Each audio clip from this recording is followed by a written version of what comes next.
Right. So I definitely know we're gonna see Hitomi, For sure, for sure. and it looks like usually goes with Neo Neo Tengu. Tengu. Yeah.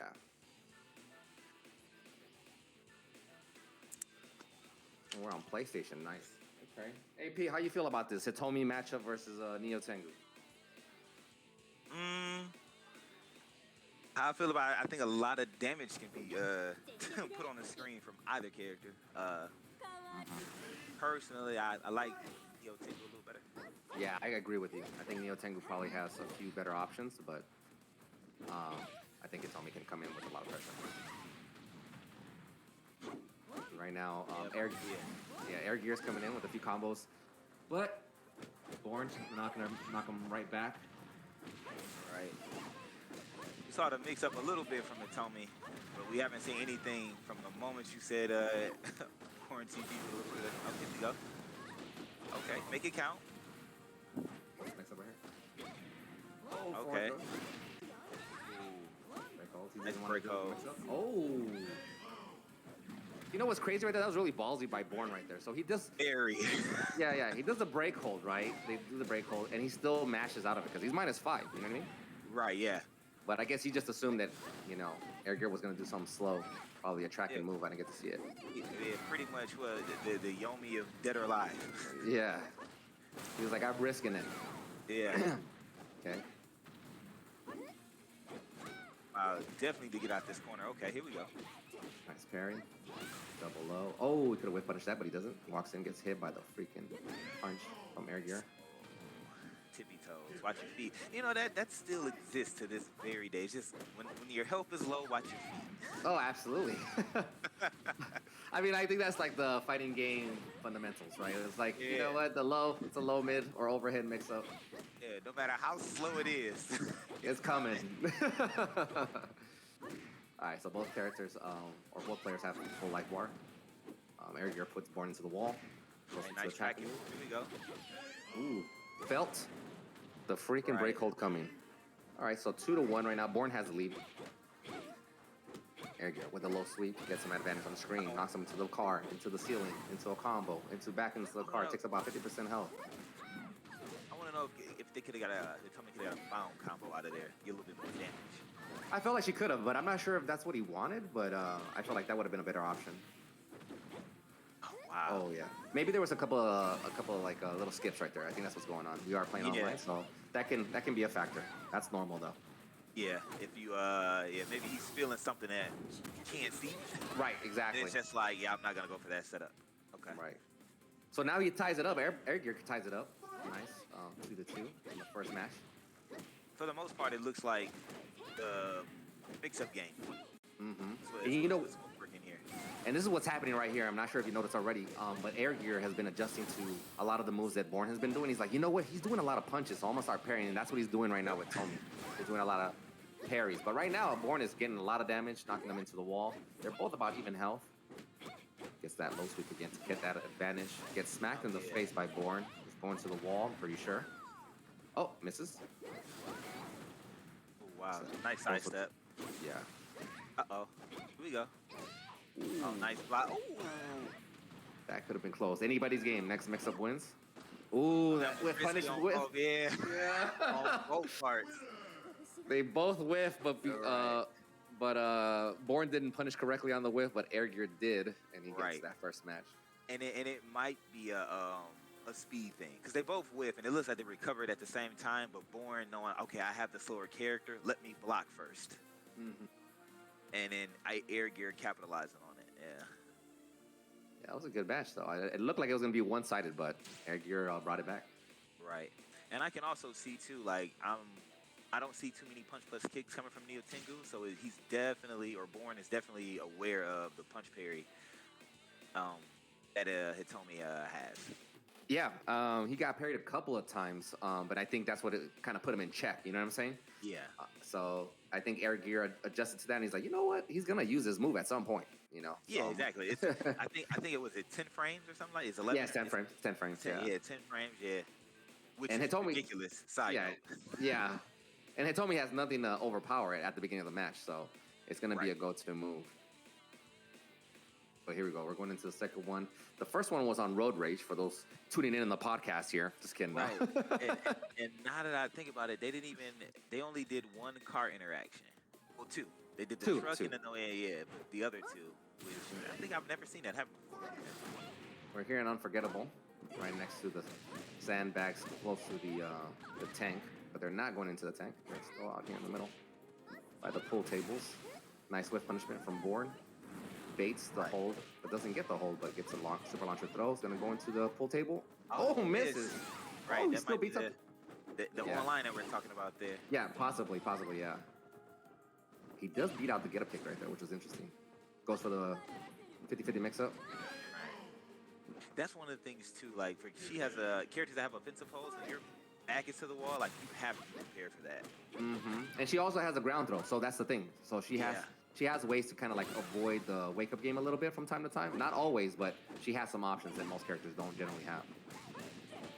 So nice little combo from Born. Knocks Air Gear to the ground. Goes in for the super launcher throw. Very ballsy. Look at all this damage. Yep. Right now, if I was Born, I have a small lead. I'd probably back it up, but he's keeping the aggression. Does not get mid-kick held. I figured Air Gear would get that.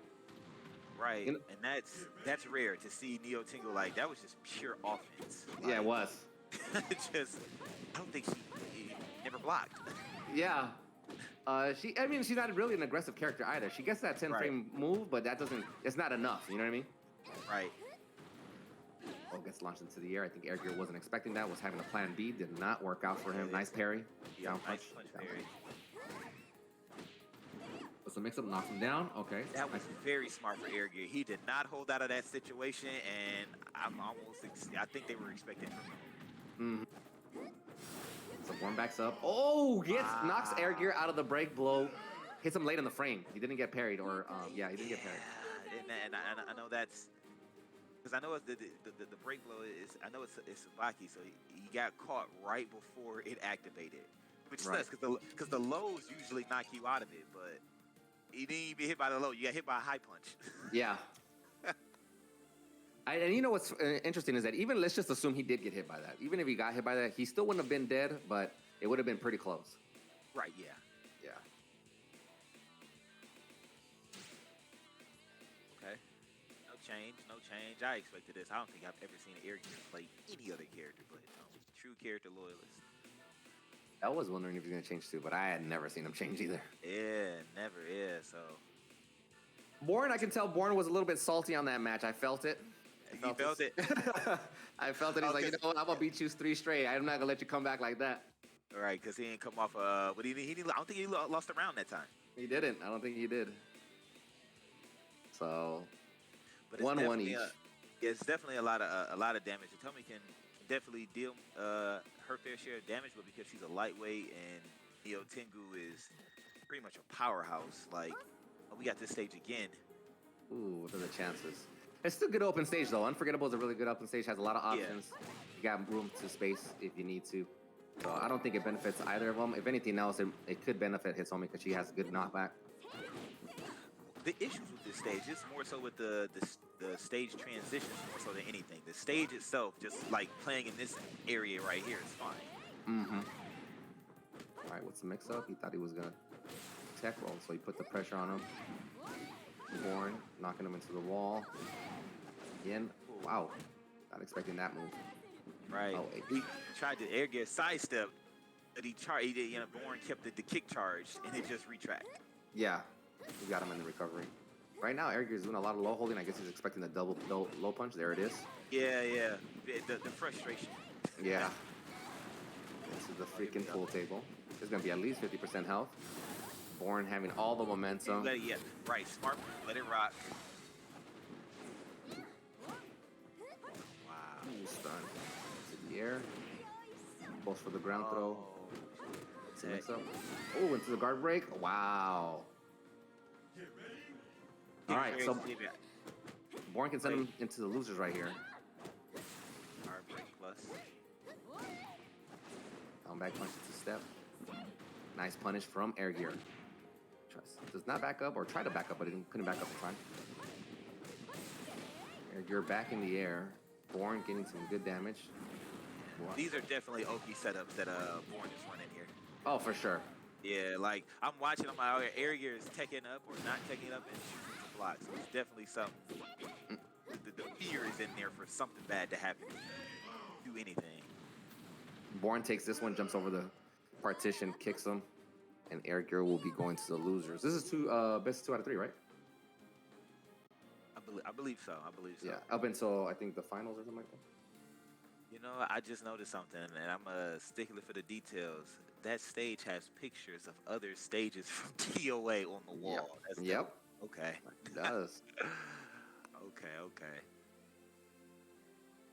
So Born moves forward in the bracket. He'll stay in the winners bracket. I believe we were trying to get Blackberry with this Aquarius match. Didn't work out, so Blackberry moves forward. Aquaria got DQ'd, which sends her to the losers bracket, assuming in case she shows up, right? Okay.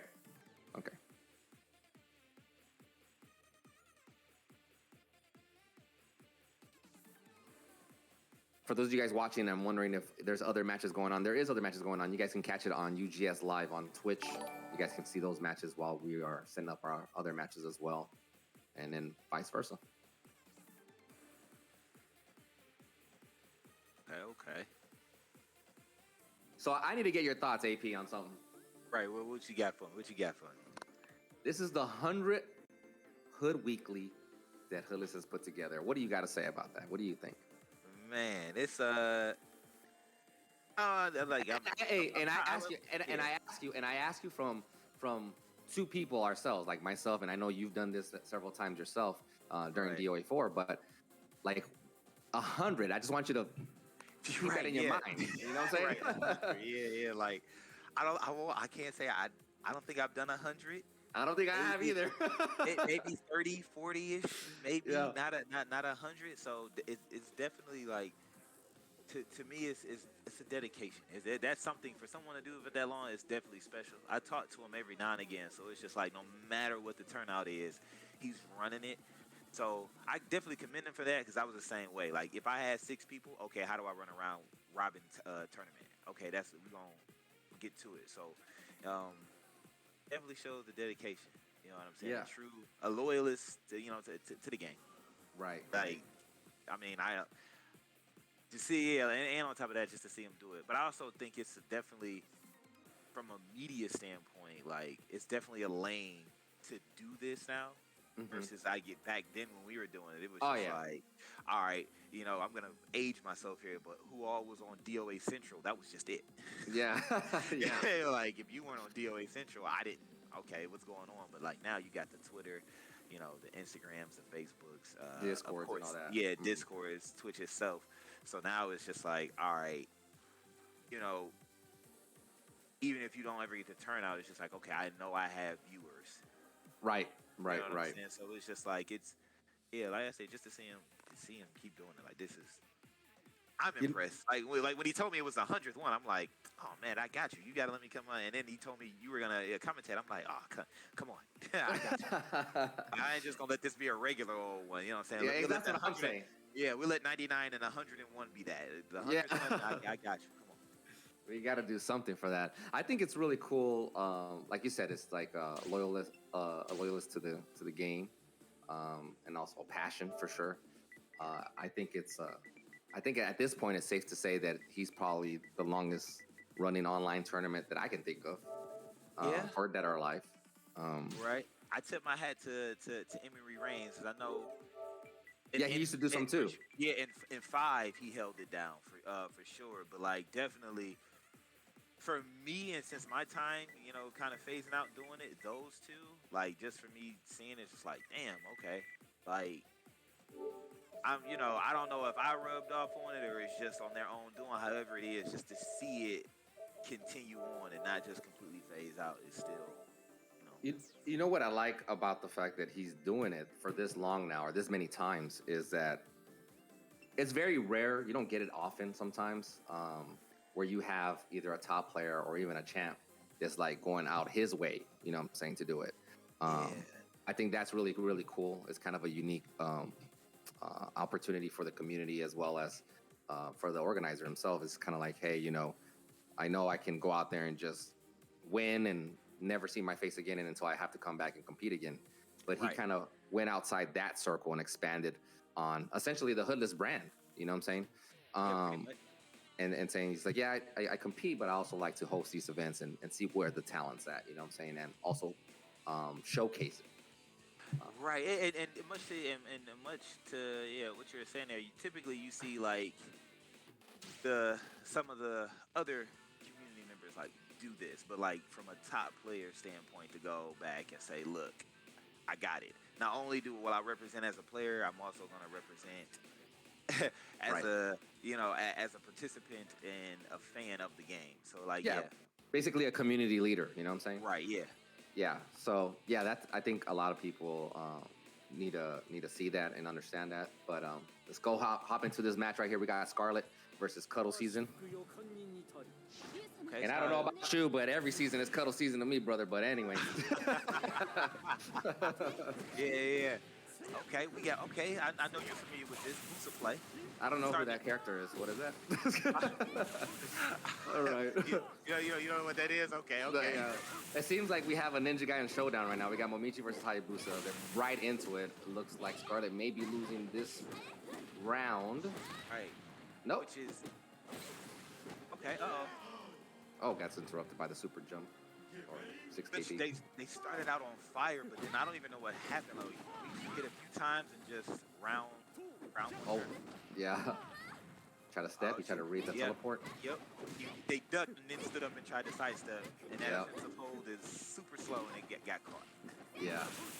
Scarlet could have punished right there. He didn't get a chance to punish. It seems like Cuddle is really putting in that offense, just trying to keep the offense going, which I don't blame Cuddle, because it's like if you can keep the offense on Hayabusa, I think you're better off that way. Oh, that didn't kill. But that did. Yes, it did. So they're both at 1 round apiece. Scarlet tries to start off with the handstand. Gets a nice high counter punch hold. Nice step from Cuddle. Cuddle in, come in with the green hair. I think I see. I think I see the strategy around ducking the teleport and then standing up and sidestep. Yeah. It's just getting the timing down for the throw to consistently sidestep and punish it. Okay, all right, that's different. I wouldn't punish it that way, but definitely different. I respect it. Ooh, he tries to read the handstand. That's never a good option. Right? But, yeah. Oh. Yeah, from my time playing you, I know like from certain ranges you gotta let the handstand rock. Yeah. Yeah. Challenge it when it, okay, I can challenge it here, but outside of that, let it go. Oh, nice break blow coming out of Cuddle. I think this is going to be it for the round. Going into the wall, 3-1. So Scarlet is down the first match. He came in pretty strong, though, with Hayabusa. This didn't work out for him. I'm not sure if he's going to switch. I know he likes to play a few characters. I think Honoka and Tina is his other options, so we'll see if he's going to switch here. Hopefully, like, I mean, I don't know if this person listens to, if they have the stream or listen to the sound. So I see what Cuddle Season is doing there. I can't even call it a fuzzy guard. It's like a duck, sidestep, and then either sidestep attack and then move. Because if you notice, that's Cuddle Season hit Scarlet with that they sidestep, and then that's why I got that funny animation where Hayabusa kind of like spun around because he got hit in the back with the power blow. Right. So it's just like, all right, if you take note of that, like, low grabs work. Right. Low grab, but just being aware of that. I was still, just from looking from both of them, they're very aggressive. So like for me, in my mind, it's whoever is aggressive better. And Whoever applies, whoever applies pressure. Yeah, whoever applies pressure and can keep it up. Right now, Cuddle Season definitely looks like they can keep the momentum going and then keep it. Where Scarlet is like, okay, I can go, and then once I get stopped, all right, how do I get going again? Right. And I think Cuddle Season knew that, he's playing Hayabusa, I have the speed. But now, Scarlet has Honoka now, so he definitely has the speed. He can put the pressure a lot easier if he wants to. Alright, jumps some drop kicks. Guard break doesn't get anything out of it. Cuddle Season launches him into the crowd.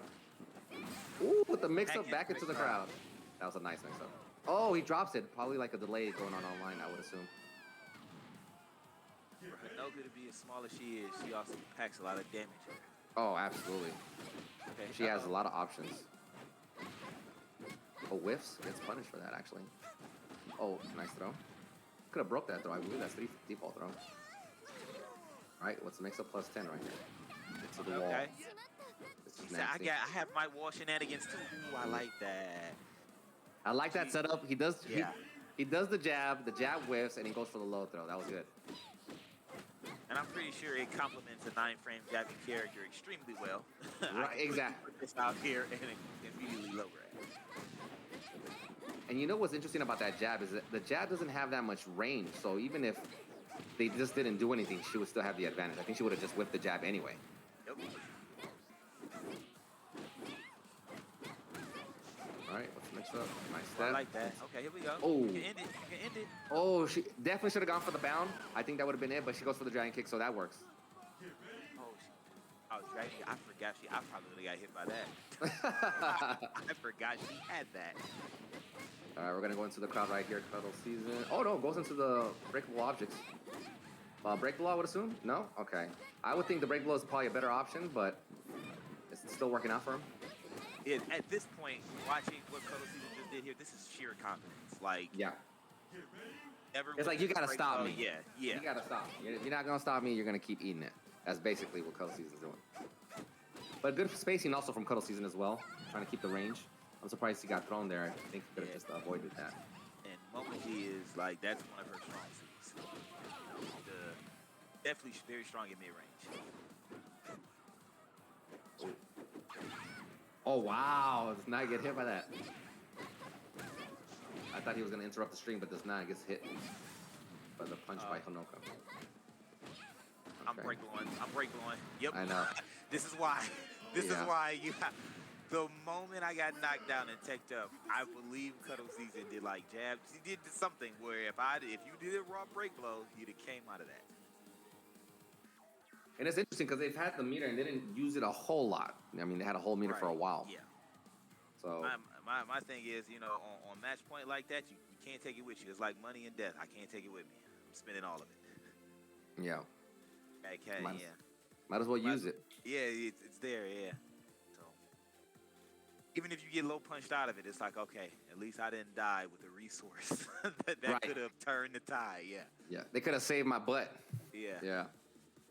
But yeah, we're going. Cuddle season moves forward in the winners bracket. Scarlet goes into the losers bracket. And if you guys have not checked out the Match Arena, make sure you guys check out the Match Arena. We're at $169 for this event. And looks like some people are going to get a nice chunk of change. I had to throw in a little something, you know what I'm saying? I threw in a little something. The same here. Like, I actually participated in one of these probably a month or so ago. Won some money. Forgot it was in there, so I just redonated, It was man, that's good. Put it back. And then I'm like, all right, well, and then donated $50 on top of that. Just give it. It's his 100th one, so I wanted to get to the $100 mark. There you go. We surpassed that. Maybe we'll pass 200. Let's try to shoot for 200. Let's see if we can get it out there. Let's see if you guys watching can show some support and give these guys something more to get more salty about when they don't win it. Oh yeah. And you know what? That's for me. My petty side goes. All right, nobody signed up. Okay. If I have the power to do so, I'm gonna make this $1,000 tournament. Oh, right. Man. I should have won. Yeah, you should have. You should have. You missed out. You missed out. 10 got paid out. Yeah. The way gas prices are right now. Oh, I know. Yeah. Crazy. It's DOA out in the streets, literally. Right. Yeah.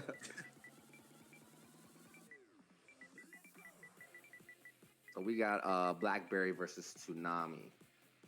Okay. It should be really good. Yeah, it should be a really good matchup. I'm definitely aware of Blackberry, and I'm aware of Tsunami. Have I seen that name show up offline? Tsunami?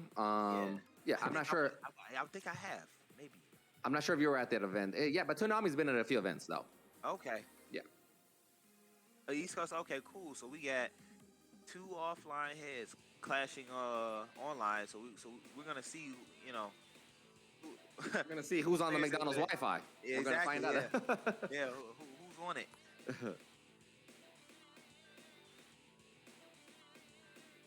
Yeah, and coming from two players that play offline, I wish I could hear them speak to know, like, yeah, I tried to do that. That didn't come out. I Right. definitely punished that. I definitely broke that throw.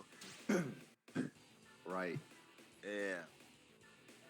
I'm sure they're trying to prepare themselves mentally for those moments. Yeah, and when you're coming from, playing competitively offline, as much as, for sure, as much as I've known Blackberry have, and then playing online, you definitely, it's like a mental check before every round, every match to go, okay. You got to remind Yeah, yourself. yeah, like something goofy is gonna happen. Let me try to control the match as much as I possibly can and minimize that. Mm-hmm. Yeah. All right. So Tsunami with Lisa and Blackberry with Nico. They're both very Okay. familiar with these characters. Yes, Blackberry started. Ooh, nice punish. Blackberry started playing Dead or Alive 6 with Nico, so Right. no unfamiliarity there. I'm coming with the big strong combo. Ooh, goes for the guard break. And I will say this about Lisa. Like, I know, back in our time, Rabies was the one that kind of like broke her out of her shell. Like, yeah, look at this character. But like the newer players from Quiggle and watching Yeah. Tsunami play here and there, like really seeing this character, it's just like, yo, if you guys were doing this back in DOA 4, I want to know because she's a very good character. Is she Yeah. this She's a good- ridiculous in 4? Yeah, she's pretty good in 4. I wouldn't say she has the same tools that she has in 5 and 6, but yeah, it would have been interesting to see. Plus, it was a different system too. So Yeah, you know what I mean? that's fair enough, right? Yeah. Yeah, and see, and again, for the most part, think about how that system was. Yeah, I don't think she would have. She's definitely rewarded more, much to your point, for being able to attack. Because characters that were like her in those times, they would just beat up. Yeah, it was difficult for them. But here we are, one round apiece right now. Tsunami and Blackberry. Tsunami gets a nice punch right here. Oh, nice mid kick hold from the wake up kick. Big damage. We And got Lisa's- two holds there, an offensive hold and then an offensive counter, Yeah, and then an defensive counter. It did all that damage. and he almost dead now. Right. That kick is so quick, it's so deceptive. That one right Yeah. there, that cartwheel. I believe it's 13 if not 12 frames, but it has a crazy hitbox. It does, and it took for me a while. I think I was playing Gruff Hmm. back in DOA 5. I'm like, yo, this kick is crazy, and man, is it deceptively punishable. Yeah, Just- because it looks yeah. like you can't do anything, but it's like it's open. It's Oh going yeah, there. wide open. But therein lies the problem with it, because it's nonchalantly done and it's so quick. When you block it, it's like, damn, I just blocked something. What was it? Right. And it looked like Tsunami used it quite a bit and was pretty successful with it. Got either a stun or a launch or something, but definitely hit Blackberry several times and ended up closing the round. I wonder if that's what opened up Blackberry in this particular matchup, because he I did think get hit so. a lot by. He got hit by it a lot. I think it's continuously starting with a lot of highs, and then that move itself, like their life still is in that lane of where it's like, all right, I did a mid, but if my hitbox for the mid is not low enough, your certain crushes like that will go clean under it. Mm-hmm. So I think, yeah, you got chin checked quite a bit because of Nico's inability to, I guess, be deceptive with her hitboxes. Much unlike Christy, who is deceptive with her hitboxes. So we shouldn't see Blackberry get hit by that move too much. Right. This will be interesting because, yeah, that's the first thing right there I was thinking about. That kick will not hit any of her sidestepping moves usually. Yeah. And she has a couple of tracking moves. Obviously, one of her best ones is the down back punch that leads into the high kick. But and I believe the low sweep. But I'm not familiar with too many that she has besides that and maybe punch. So we're gonna see how this works out. Blackberry with Christy. Is already on the defensive. He started the match holding. Yeah. Oh, Yeah, the disrespect. Right. Yeah. He's like, I'm still doing this kick. Right. I think he's listening. Like, oh, hold on, wait a minute, I got you. Yeah. Look at this whole damage. Ooh, nice hold punch. All right, he backs up. I think Lisa benefits from the space, but it doesn't matter now because Blackberry closes space, gets the kick. What's the mix-up? I want to know, is that a nerf that, like, because when Blackberry did that wall splat, I'm almost certain this last patch that happened, Blackberry, I think, could have killed. But I think they did something to Christy and what she does at the wall to where she still does damage, but it's not like, oh my god. That was a read. That was a good read. Yeah, very good read. So throw with a mix-up. It's a launch. Okay. Why does that connect? A lot of damage. Trying to mix up. He's trying to throw that kick out to interrupt. Yeah, and I think that might be online. Because I like when he blocked it, I seen him stutter forward, like he tried to dash forward, and it didn't come out. Yeah, in this situation right there, so Lisa had a lot of space, and I feel like she has the advantage there. Yeah. And it also, the stage benefits her because, as you can see, the ground is exploding, so that's an extra 5 points of damage. You go into the wall, I think it's an extra 15 because it explodes. So it's like, yeah, and everything I believe Lisa does is environmental in that regard, so. Still getting hit by that kick. Right. Still checking But, you know, it's still like that. That's only twice I've seen the kick 3. Okay. It's not as much as Nico. Not as much, but it's starting to climb up there. Right, there it is. 4. All right. Hey, we're getting up there now. Yeah. And I was looking just as bad as Nico. Tsunami's like, you know what, you're right. These commentators are right. He does get hit by the kick a lot. I'm going to go ahead and do it some more. Oh, wow. Oh, okay. Got to free step that. Thought it was going to hit him. Didn't want to work out. Okay. Cannot break this out. Oh, I'm not sure I agree with that one. That's you know what? Yeah, I think that was a bad read on Blackberry. So he might have not have noticed when he did that. I immediately looked to see if Tsunami could have break held out of that. Mm-hmm. And I think Blackberry looked at that at the last minute and was like, and that's what allowed the mix up because he definitely could have killed on that wall with that reset. Mm-hmm. So right now Tsunami is up around. He's basically on game point right here. It could be sending Blackberry into the losers, but Blackberry's making sure he's fighting through this last round. Gets him into the wall. Sends him back into there. What's the mix-up? Doesn't go for the ground hit. He was hoping that he would do that. He closes off the round. Blackberry 2 with Tsunami 2. But Nice sidestep attack. yep, guarantees the follow-up. Oh, no, they get a follow-up. I thought it did. That's definitely online. I'm almost certain that punch is guaranteed. Yeah. All right. Blackberry low on health. He's got to figure out something. And Lisa has full meter. Oh, I'm wow, not nothing hit. Yeah, nothing hit. That's weird. I have no idea why nothing hit. Yeah, I feel like he tried to duck that at the end, but Tsunami was able to get away with the offensive hold. Yeah. Tsunami sending Blackberry into the losers bracket, moving forward.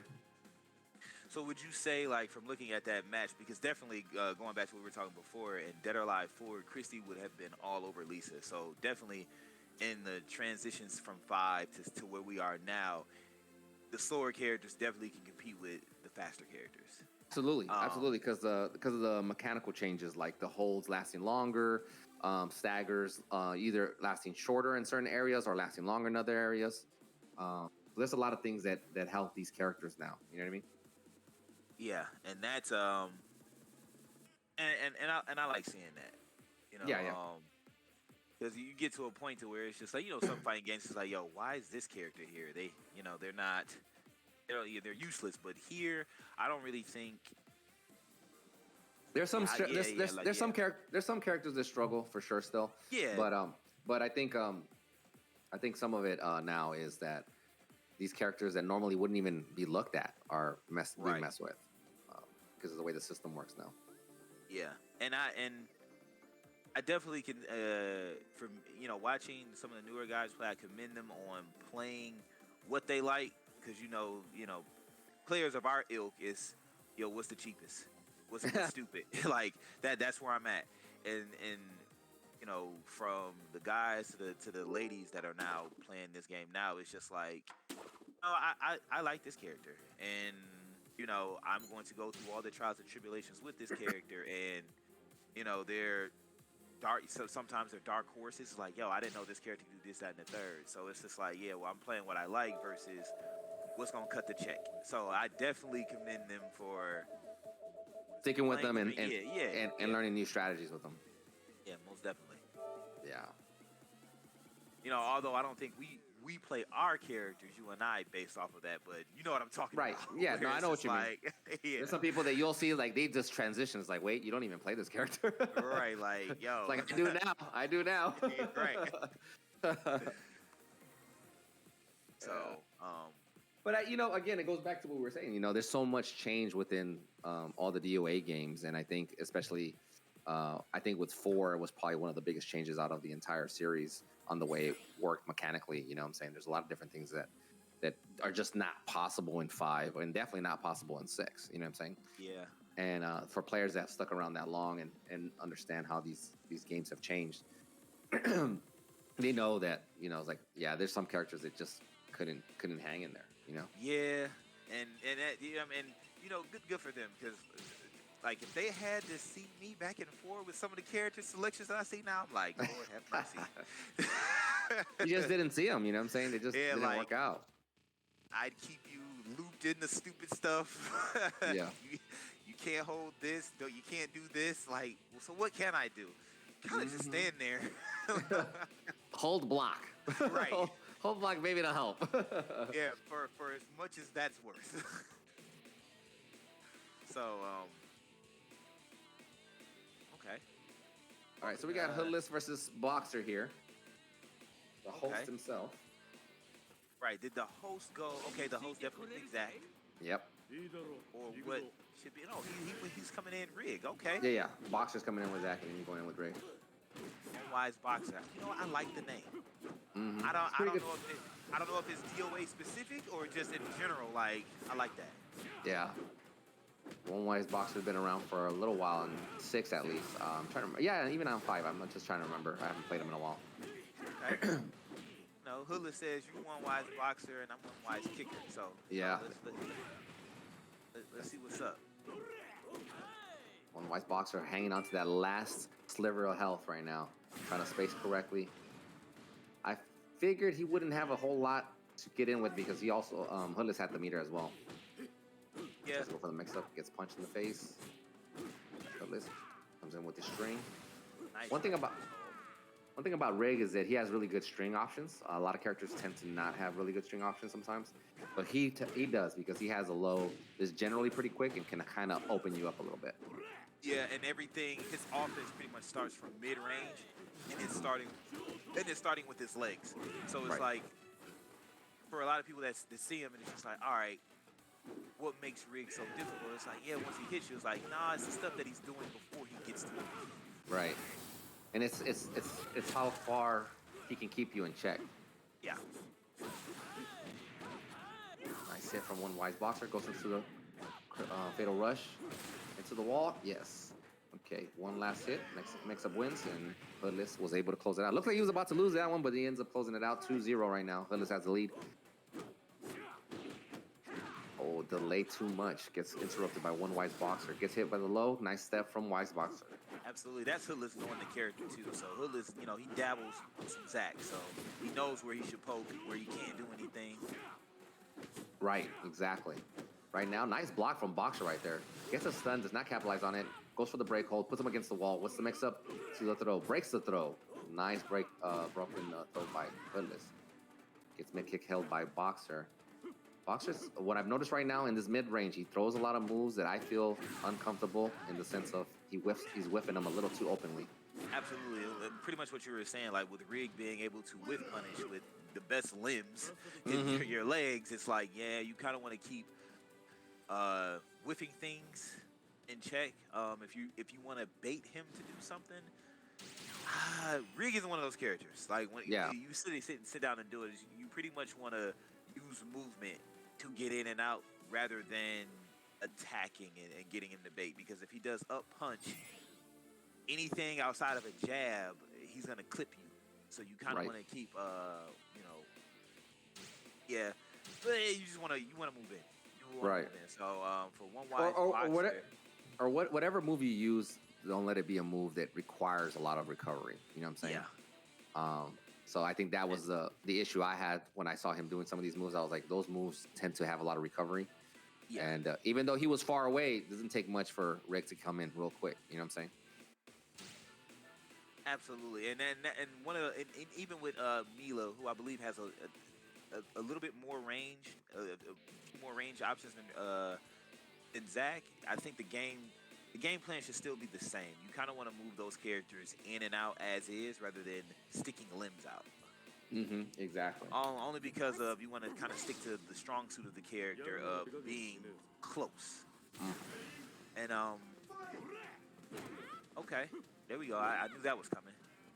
Yep. So One Wise Boxer going with Mila here. Nice spacing. could have punished a little bit better, but still gets a hit. Sweet. Gets the advantage, comes in with a throw. Mix up. Nice block from Boxer again. That low, he's blocking those low. This is where the mix-up comes in. Puts him into the wall. Boxer against the wall. What's going to happen? Gets a wake-up kick. Oh, he almost gets knocked back into the wall. Nice step.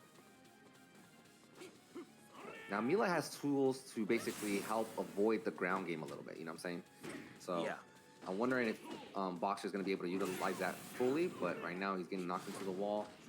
Nice step, gets punished by Hoodlus, but Rig's throws are very weak. That's the only thing he has. Yeah.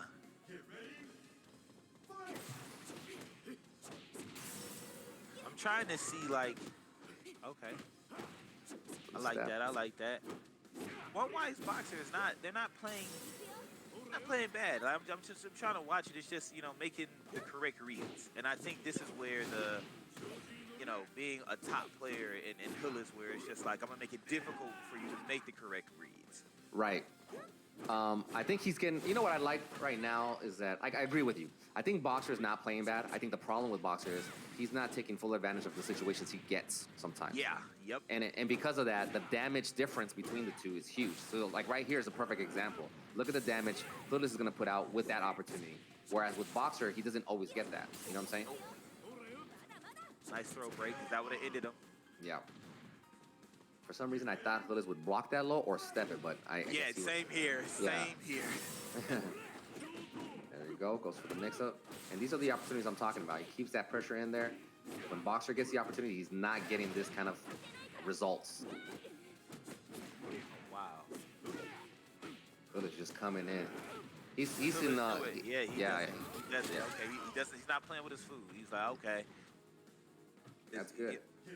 This guy's pushing me a little hard, so let me go ahead and get this out of here. I think right now Hoodlus is feeling himself, so he's gonna steamroll right now unless Boxer does something to stop his momentum. And it's not looking good. He could have held that. I thought he was gonna hold that. He does not. Low kick hold. Okay, gets a low throw from the ground. Punish, not gonna kill. Goes for the ground thing, gets punished. I think he's gonna roll the dice here. There you go. Nice throw punish. Nice throw punish. And on top of that, I think One Wise Boxer tried to sidestep out of that because Hoodlus was rewarded a counter throw. Right. So that's one thing that I try to give as many new players as much advice as I possibly can when, like, I get the stealing of turns, but some stuff, like, I think a regular punish throw would have killed, but, like, you tacked on damage because you tried something. I get it. It would have worked, but you gotta recognize who you're playing against. Where it's just like, all right, he's gonna throw this. Right. And on top of that, he was gonna throw anyway because it is a punishable move. You see what I'm saying? It's just online probably messed with the timing there a little bit, but you try to step, it didn't work out. Right, and then it caught you, and then you added extra damage. Yeah, you added extra damage, and it's just like, look, just take it. Like, I'd rather you try to fuzzy guard and, you know what I'm saying, and avoid a throw punish that way rather than, you gave me more damage than what was allotted to me. Because, Rig, that was fine, but, like, some characters have a messed up forward throw. It's just like, for instance, Mila, to where it's just like, okay, I did my forward throw, and then I do kick, I initiate a light stun, and then now you're in a panic situation. Mm-hmm. So, but yeah, definitely, for me watching One Wise Boxer, I'm not predicting, grand finals, but definitely I see that player going pretty far. Yeah, I think Boxer just needs to capitalize on those moments that he does get. You know what I'm saying? Yeah. I think that's what I noticed the most. I felt like, okay, One Wise Boxer is getting a couple of hits in, but he's not getting these launches in, or he's not getting what he wants to get. And of course, that also goes to Hoodlus' defense as well. Being able to read the holes correctly, what moves need to come out, and how to avoid certain situations. But I think if Boxer just honed in a little bit more on that, those exchanges would be more in his favor. Because I think statistic-wise, is like Hoodlus out of every 3 exchanges, he's like getting 2 successful launches, and with Boxers, like out of every 3 exchanges, you may get 1. You know what I'm saying? Yep. And then the damage is just not calculating the same. Right, and which to that, it's like I noticed none of the ground throw Yomi that she has. I didn't really see that too much. So it seemed like I think one wise boxer may play Mila in more so of a from a striker's perspective. So Yeah. within that, much to your credit, what you're talking about, it's like, all right, if you're gonna play her that way, every launch, every hit must count. If you're not going to apply her pressure from her pressure game, because she definitely doesn't need that. It's annoying, but from a striking standpoint alone, and her grappling is like it can carry her pretty far. So I think we're gonna have Cuddle season versus Steve Omaro. Steve Omaro been in the game for a minute. That's old school. Now that you know what, and I'm and salute to you, Steve Omaru, because you're definitely a DRA Central day day person. One of the OGs Man, out there at this point. yeah. I'll tell you I what. remember when it was Sir Skeleton. Right? I forget what it was before that. But yeah. Oh man. Well, here we go. So Cuddles versus So Steve Omaro. hopefully is Ayane still his girl. I believe so. You said it again? Oh, these are four top. These are four top four. Or okay. Okay. What was I gonna say? I didn't get a chance to see. I think he picked Momiji. I think I've seen Steve Omaro pick Momiji in the past, so that's not too surprising for me. Okay. And Cuddle is going with Kasumi. So we're gonna need your expert eye on this one, okay, AP? Oh yeah. Okay, most definitely. I still got the juice a little bit. Okay. That's good. Let me see what Cuddle Season's doing with Kasumi here. Oh yeah. All right, I think personally, Kasumi has the edge here in as far as like matchup. Speed. Yeah. Yeah, it's speed for sure. And she has better launch options. She has a 12 frame launch, high launcher. She has a 12 frame mid launcher, and she just has really good options. And Momiji doesn't have those options. She has to make every hit count. The only thing Momiji does have is that in this case she is lightweight, so most of her combos will tend to connect against Kasumi. Oh, absolutely. Yeah, for the most part, yeah. When you mention the edge from holds, throws, attacking options, yeah, like once you get hit, but therein lies the problem with Kasumi is that she has to land her hits. And Steve Omaru definitely knows that. Historically, he and I have had some, man, you talk about hundreds of matches back in the day, so he's very familiar with her and understands to know, like, look, I just need to block this character out. As you know, it's just, let's just let me block. She's going to do something, and then I'm going to go. So that's definitely, it seems what Steve Omaro is definitely doing here. It's just like, yo, I'm going to block. I know I'm going to get hit every now and again, but for the most part, I'm going to block.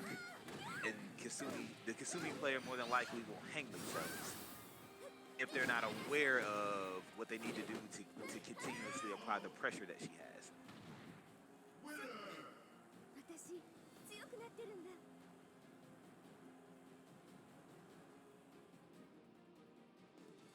Okay, do we get a rematch or does Cuddle Season switch up? Can't tell with the long PlayStation loading screens. Okay, we're definitely going to get a character change, which I kind of felt Cuddle Season bringing a pretty solid player. Steve Omaro winning that fairly convincingly. Oh, no character switch up. Okay. But maybe it's just reset the mind. Okay, let's go.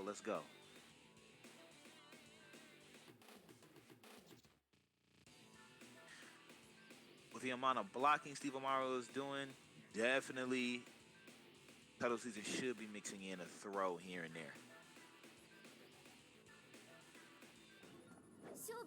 Okay. That's what we lost Maston's connection. I'm having some technical difficulties here, but I'm gonna try to hop back on once this internet thing keeps going. But keep handling the AP. All right. Oh, for sure. No, yeah. Okay, so there we go. Cuddle Season starting out a little stronger this time around. I like that. Okay. Okay, Steve trying to change the momentum. For a punch kick. Very solid move from Kasumi.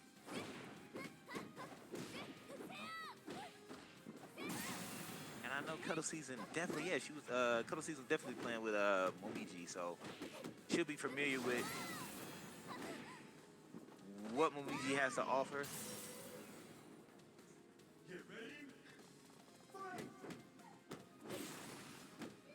Yeah, like the, so here's to Steve Omaro being an old school player.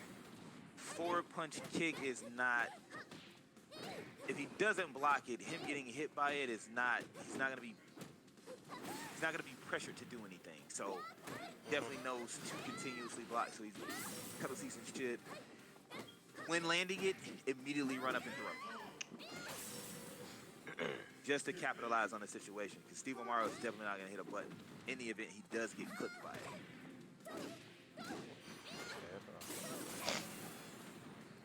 Okay, don't know what that was. Bro. Yeah, but whatever it is, Cuddle Season said it works. Oh, I like that. That should be game.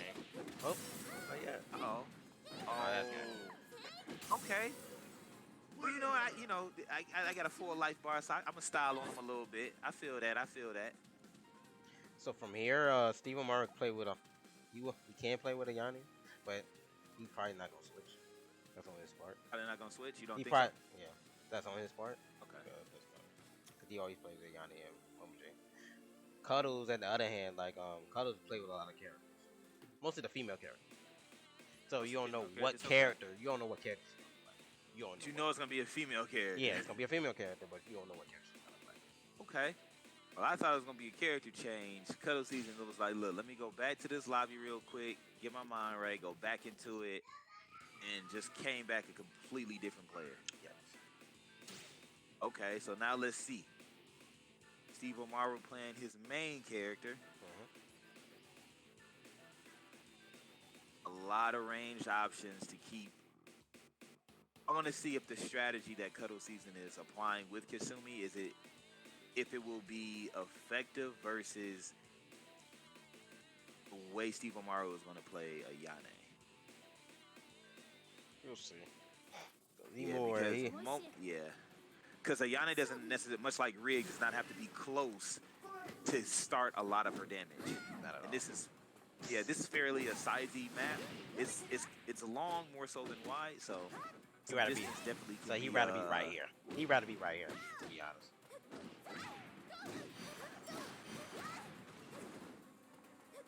Okay. I like the environmental push from Cuddle Season. Okay, the wall is going to. Oh my God. Never said it. Ooh. What's that? Oh, he got caught. Oh. Uh-oh. Yeah. Oh, I like that. Okay, Cuddle Season. Trying to get a little nasty there. Oh yeah. No punish? I like the use of that parry. Definitely like the use of, the cherry blossom parry right there. Punishment, yes.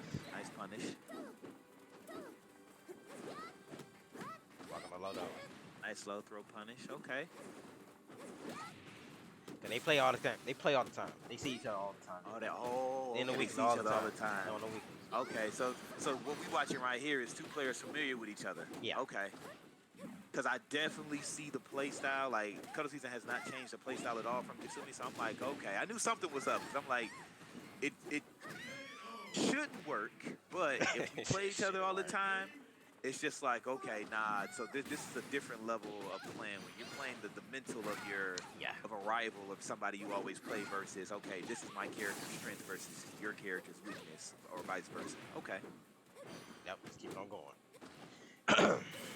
Outside of Cuddle Season's costume choice for Kasumi, I dig it. I see you.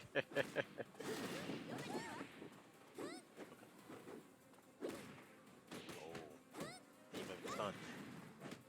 Punishment? Oh, no punishment there. Oh, no punish. He got punished Okay. right off. For the most part, me watching Steve Omaro, it's not turning out because it looks like Cuddle Season is forcing Steve Omaro to play their game. And that's definitely not working out for Steve Omaro in his favor. Yeah, go ahead. Get away. You know. There we go. Yeah. Punishment? Okay. Oh, nice punish. Got no big throw right there. Ooh, that hurt. Got the crush. Okay, there we go. Nice crush. Nice high crush. Right Yeah, on point, too. Because yeah, you this got a counter hit launch for it. All right. Let's go That's 1-1 point. here. Yeah. Nice side step. Keep the whiffing in The check. game is slowing down. The game is slowing down now. Good match there. Ooh, I give him you that. should did it. Yeah, because I think that was she was +1 from that, right? Yep. Oh, here we go. Uh-oh. He ain't biting. Patience. Launch. Right. You get Yes, a break blow. okay, You here get a we break go. blow. Let's Play for game. Okay. He Death? lives to Is see that death? another day. Okay, yeah. Uh-oh. We don't like that. It's like a full life. We know. Oh, he We read know. it. Slow hit. Ooh. You read it. All right, I'm back, boys. That came in at the end. The best moment. Down punch for the win. Moment. But even though Cuddle season lost that way, I respect it. They died with the tank empty. That's right. Don't die with the tank full, ladies and gentlemen. That's the name of the game. You know, I respect it too. But if you want to have big brain energy, you got to go in there and do a defensive hold randomly. The defensive, the break hold, do the break hold. And be like, what? Why would you do that? Why would you run up and Right. break hold? That's big brain energy right there. Right. Somebody to run up and break hold. Just to get the advantage going. Right, because nobody's really throwing in the spacing game, so you're Yeah. either gonna attack or not. So you're right. It's big brain energy right there. All right, cool. So now it's Hoodlus, right? And Tsunami? I think that's who's next on the bracket. That's what I see on the bracket, but I'm not sure.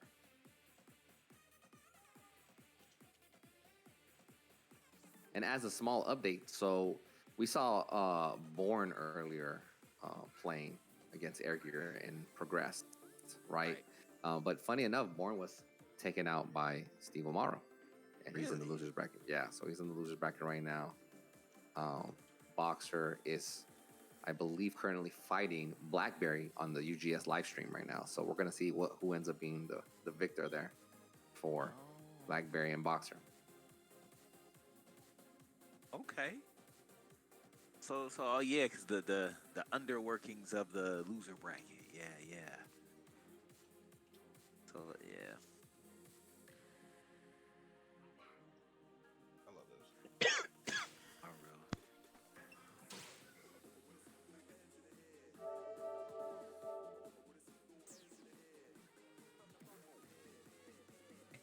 So I want to know if, and you know this, I want to know if Hoodlus is gonna play rig again. That's also something I respect too, because usually, like, you know, the more upper echelon players, when they join these, they're like, man, I'm just gonna run this character until I think I'm pushed to that moment of playing my character. But out of the box, I'm playing rig.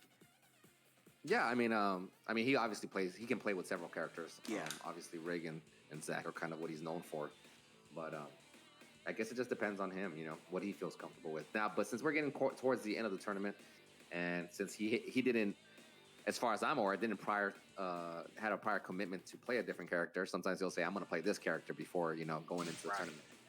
I think he'll play with whatever he's comfortable with, and I would think Rig is probably a good option here, especially against Lisa.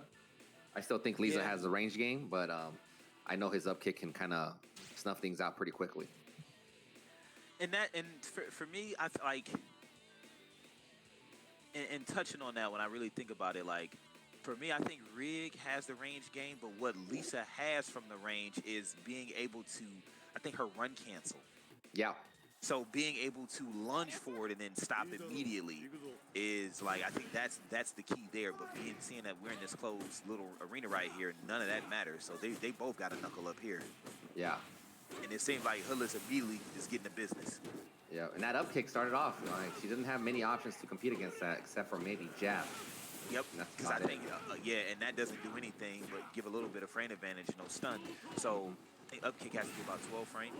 Mm-hmm. And it has a follow-up, so you can't commit gotta to respect punishment it. if you Yeah. got to respect it. Yep.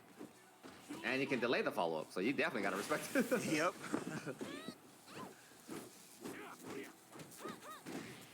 Yeah, and that like that little back kick she did was one of her little range pokes. But you see it, it didn't go anywhere. It was just like, yeah, we got. Okay. Trying to use some Her ropes.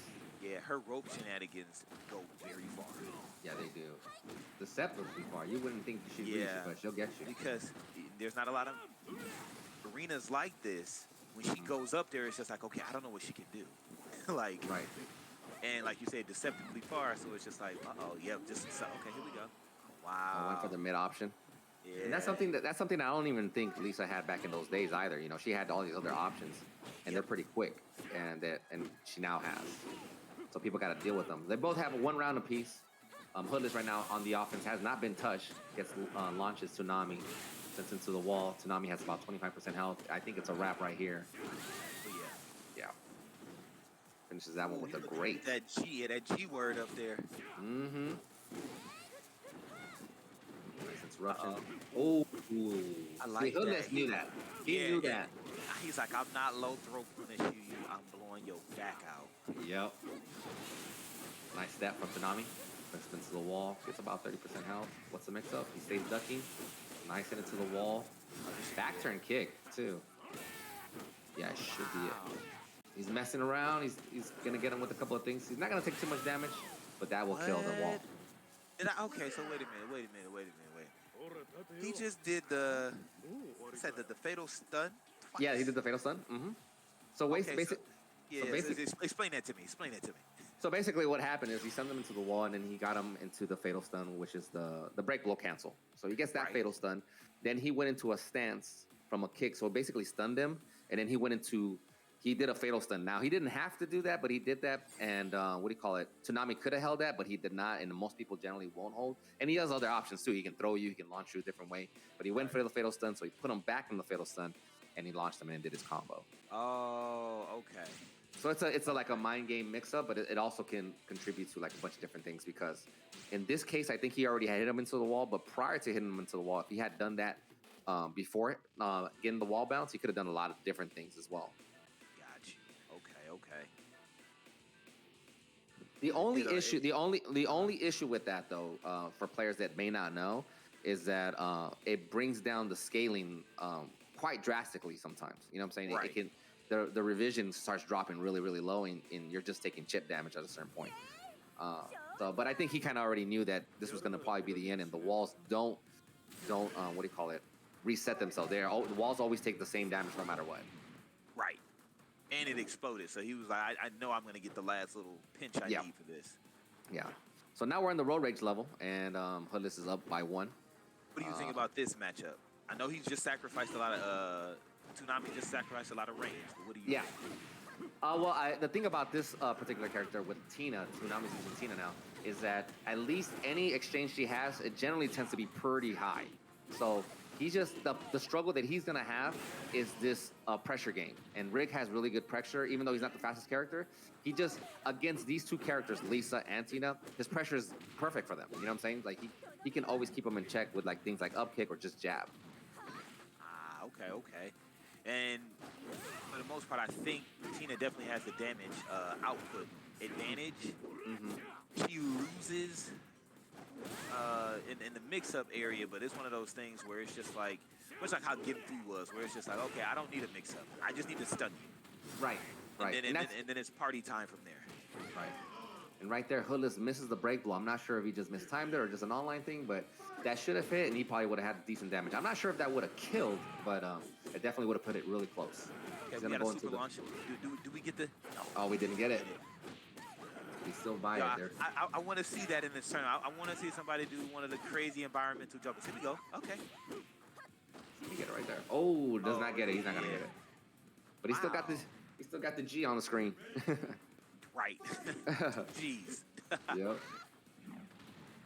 But again, I think with Tina, I think if Tsunami can get her in there at the right times or play defensively correctly, I think he can get big damage in there, because we just saw earlier he got a little juggle and ended up getting, look at this right here. It's just a small little juggle, and she got to almost like 25% or 30% on that little juggle. Little work, but high payout, basically. But it's just you got to deal with the speed and the fact that you can't space as well. Go. Oh, yeah, there goes that follow-up. Okay. Show me some. the mix-up. Okay. Okay, went for it. Okay, Yeah. definitely went for the mix up. Oh, try to break hold. I think And I'm not. Hoodlus Yeah, got I'm that. not. Yeah, like like what are you gonna do with that? Rig Yeah. guard breaks you. Like, you know, like all right, I'm gonna hold. So like yeah, like what, you know, and you can do with that. Yeah, and So sometimes okay, the reset. yeah, he sacrificed the damage there and went for pure pressure. So Yeah, okay, and sometimes the reset works for you, man, because the reset right. basically resets the revision as well, resets a lot of things. You know what I'm saying? And especially if you fish out another counter hit, that means extra damage tacked on. Obviously, it's a gamble in the sense of like you're risking the fact that you may lose that pressure. But if you're a really really good player, and obviously Hoodlus is a really good player, and Tsunami, no disrespect to Tsunami, Tsunami's a really good player as well. But Right. if you can make those reads and you're used to these situations very often, then you can have enough confidence to be like, you know what, I'm gonna fish out this counter hit and I'm gonna get it and keep that pressure going. And it helps too for those that are watching and listening that if you have the life bar, okay, go ahead. Which I think Hoodlus definitely had the life bar Mm-hmm. in that situation. So um, just advice for players that I try to give, like when you're playing, just your online matches, like try to come out of the mindset of like, yo, I need to beat this guy. Like I'll sit and play online, and not that I'm purposely doing it. I don't care if I lose 100, 500 times because for me, it's just like, okay, how are you responding? What can I do? What can I not get away with? And then I start compiling on all that information. Exactly. And then it's just like, oh, okay, cool. So then, and then from there, it's just like I stack a lot of information where it's just like, all right, you're playing like this kind of player here, so I'm almost certain I can get away with this. And then from there, I start tweaking it to that particular player in Right. particular. So it's just like, okay, you're susceptible to pressure, but you know how to respond well out of it. So Right. I won't do these options. I'll do this. Right. So within that, then that's pretty much. I don't know if I'm pretty sure Hoodlus has played just about everybody, but that's Yeah. also probably what we saw there. Where for me, I'm not playing these people, so I'm just like, oh no, go for the damage. Hoodlus like, nah, I got it. No, not Yeah. here. It's a lot of recognition, right? It's a lot of fighting recognition, a lot of experience, obviously, player experience. But I think for anybody that does not play that are alive, what you were saying is very true. You're taking a lot of information from the player you're fighting right now live, and you're trying to adjust and learn the patterns. And that's the thing about DOA. It's very big on pattern recognition, huge on pattern recognition because of the defensive hold and the stun system, the way that works. Yeah. So the more And experience because you have, oh, my bad. Yeah, and then like the route tree to get to things, it's like you really have to be on. Unlike other games where it's just like it's very monochromatic, where it's always going to be A B C A B C. Dead or Right. Alive can at any point in time go, well, I'm going to go K F Q Z Yeah. L W. Like, wait, why? And it's just like, okay, now find the rhythm in that, and yeah, which can be nerve wracking, but at the end of the day, it's pattern based. It's a rhythm to it, and it's just like, okay, all right, cool. You move this way. These players only. So it's a lot of that, and pretty much what we're saying, Hoodlus just playing everybody. It's like, all right, I'm gonna dial in on everything. yeah. And he knows every. What's so funny is that a lot of players, not every player, but there's a lot of players that generally use a certain character. Maybe it's Kasumi, maybe it's Zach, maybe whoever. And even within the players that use that character, sometimes they have similar habits. Yeah. And you already know going off the bat, it's like, okay, out of the 100 players I played, about 50% of them, Right. So they all do this or whatever. You know what I mean? yeah. So for a testament to that, like when I see Hitomi players, like because I know they're accustomed to playing Kasumis and they all punch at the start of the fight, I up kick the hell out of them. I'm like, no, my up kick is gonna stun on normal hit and it's 12 frames. I'm not punching into you. Right. And Exactly. 9 times out of 10, they either get up kicked or thrown. Because Exactly. I'm aware of that, but it just like again, I know what I know what the game is. I know what you're doing. I know what you're accustomed to seeing. So I want to go ABC, but I know in this particular matchup and these particular players, I can't go that way. Right. Yeah. I mean, I think that's important for people that are new to DOA or just getting into it. I know it's funny enough we're having well, I think the sale already ended, but there were like all the DOA games were on sale. So people that may not be familiar with DOA on Xbox, at least, that are picking it up and kind of curious about it. That's kind of one of the things you have to remember. That it's like, oh well, wait a minute, I hit them, but they're stunned, but they can still hold me. It's like, yeah, it's part of the part of the mind game within the game. You know, understanding that you have additional defensive options that you normally would not have. And I think that's what makes the game really unique, because when you overcome all of those things, you're just like, man, I read this guy like a book and he couldn't stop me. You know what I'm saying? I think that's what makes the game feel really rewarding. If you can, you know, pull through. Yeah, but yeah, just getting through the grueling stages of compiling on information on top of information to get you through, to get you to this other point. So I see we have Neo Tengu. Right. Yep. This is a loser's match. So after this, whoever loses has to pack it up. Oh, well, they're already packed up. They're right, already exactly home. right. I can't even say you got to go home. You're already there. You're already home. Well, we're gonna tuck you in. Don't worry. Right. We're gonna tuck you in. We're gonna tuck you in. Tuck you in tonight. It just depends who's gonna get tucked in. It's Tsunami versus Born. Born has Neo Tengu. Tsunami has Lisa. Or here. I think the damage here is equivalent. Yeah. I think so too. You know, whoever's gonna get to it. I still think, you know, it's crazy enough. I still think Lisa in this case has speed over Neo Tengu, but Neo Tengu does have that one particular move that you just got to keep an eye on. And because of that crush move that we keep seeing, I think that's going to keep that punch plus kick in check. Big time. I agree with you. It sort of just kind of gets rid of that option right there. But Tsunami gets the first round, so he's at 1 round. They both have full bar of meter. Ooh, mistimes that. Punish, but okay. Tsunami got caught hitting the button there and got launched. Yep. No punish from that. Oh, all right. Tsunami took it slow, then sped it up. Yep. He played a little mix-up right there. He was expecting them to tech roll. Yeah. And got him. So Born not able to build any kind of momentum right now. Right. Back turn, done. Hit by the break, the guard break. Low sweep. Right now, Tsunami is feeling himself. Yeah, this is definitely a situation for me watching Born play. He's being just overwhelmed. Yeah, he's being overwhelmed. Tsunami, Tsunami knows that I can do whatever I want right now. Yeah. So that's a 3-0 sweep, really quick right there. This is still 2 out of 3, right? I think Yeah, still 2 out of 3. So definitely, okay, cool. Definitely from this standpoint, get away.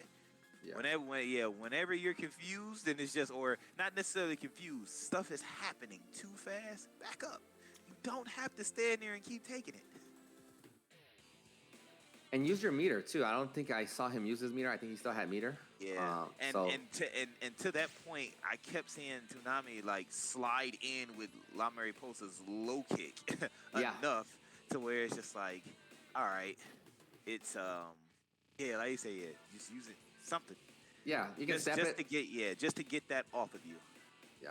I think some people also forget how great the sidestep attack is in this game compared to previous games, because you got to keep track of what's coming out on the screen and ask yourself, is that a tracking move or is it not a tracking move? And if it's not a tracking move like that sweep or like that cartwheel kick, then you got to use that sidestep attack. You know what I mean?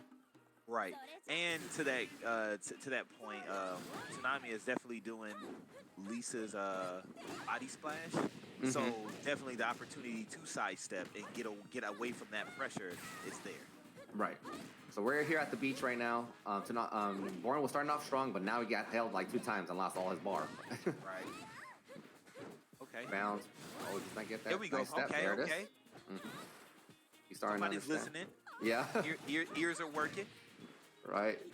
He stopped blocking right there. Got hit by the string. Could have punished that. Does not work for him. Gets hit by the splash again. Into the freaking boxes. Wow. So unfortunate. That was the screen kept turning and rotating. And yeah. Yeah. He ended up in there. Okay. I like that. Okay. So Born starting strong again. Trying to go for a throw. I don't know. Nice hold. Mm-hmm.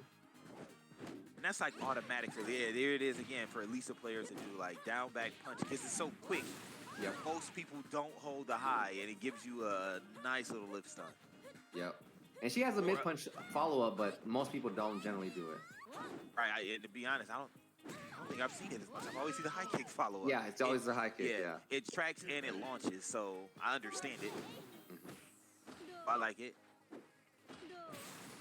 Nice mix up. Okay. Trying to keep the pressure. They both have 1 round apiece. Into the wall.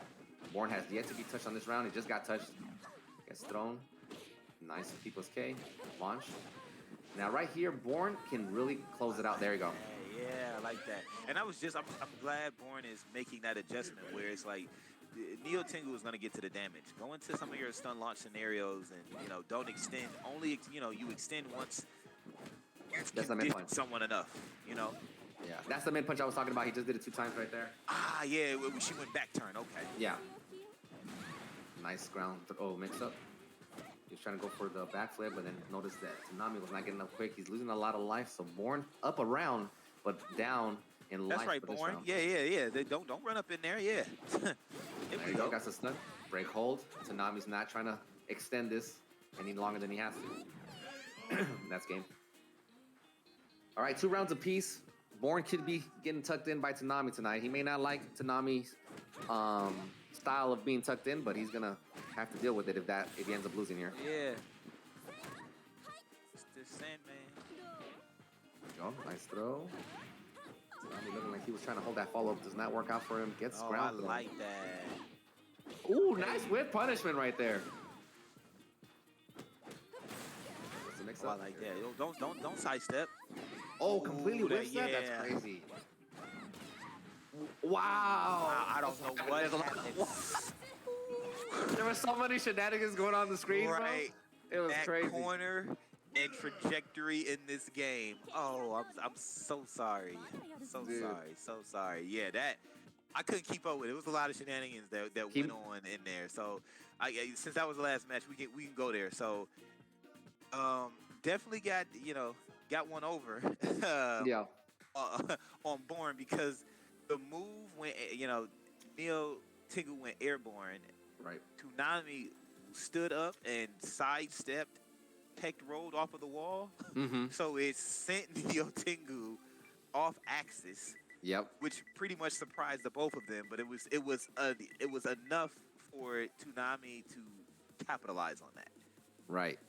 It was pretty crazy because that move right there has pretty wide range, but even with its range, with the hitbox, it still didn't make Tsunami block or anything. So he was able to capitalize on there. And then after that, the mix-ups were kind of weird. Like it seemed like they were both trying to do things. Born was in the air. He gets splashed while he was in the air.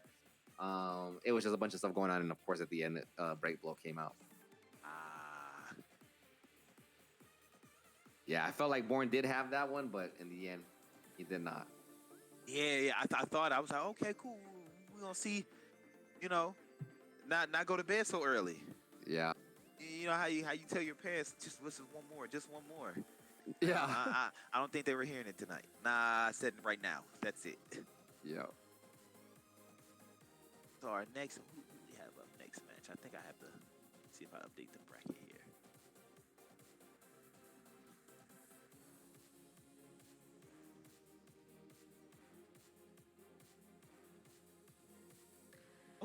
Okay. Yeah, I think that's still going on now. Yeah.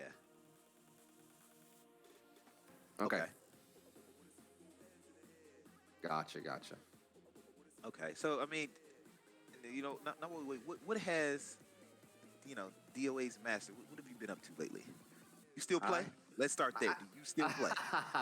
I do still play. I just haven't played in a while. I'm actually in the middle of something that I'm not sure if you're aware of. So I've been playing Ninja Gaiden Black recently. Okay. And I had played it in the past, on and off here and there on stream or whatnot. But I was, obviously they had the Ninja Gaiden Master Collection. Ninja Gaiden Black is not a part of that collection, but there was a player, there's a few players. I mean, the whole Ninja Gaiden community, talks about, they're happy that, the games are available on every platform now, rather it be Nintendo Switch, PlayStation, PC, whatever. But there was a guy that does, actually, before I even get into that, I wanted to make sure that I beat all the games, which I had already beaten them in the past, but I wanted to, show in general. Down memory lane. Yeah. I don't know. My bad. Yeah. Well, yeah, down memory lane is part of it, but the other thing is just to show, people that, there is somebody within the team that plays these games and enjoys them as well, and even beats them on their hardest difficulty. Because that's kind of the thing with Ninja Gaiden. It's such a hard game that most people it may not even beat it on normal. I'm saying, much less on Master Ninja or Ultimate Ninja. You know what I mean? Right. Okay. So I went ahead and did that. I beat all the games on the hardest difficulties and all that stuff. So, but then there was this player that there's other players, but this particular player named the Godfather Dictator basically does speed runs on Ninja Gaiden, particularly with Ninja Gaiden Black. He does, I think, Ninja Gaiden 2 and Sigma and whatnot, um, he was just talking about, I was like, yeah, this is, what he does, and he's trying, and he's like the fastest guy on there. And I said, you know what?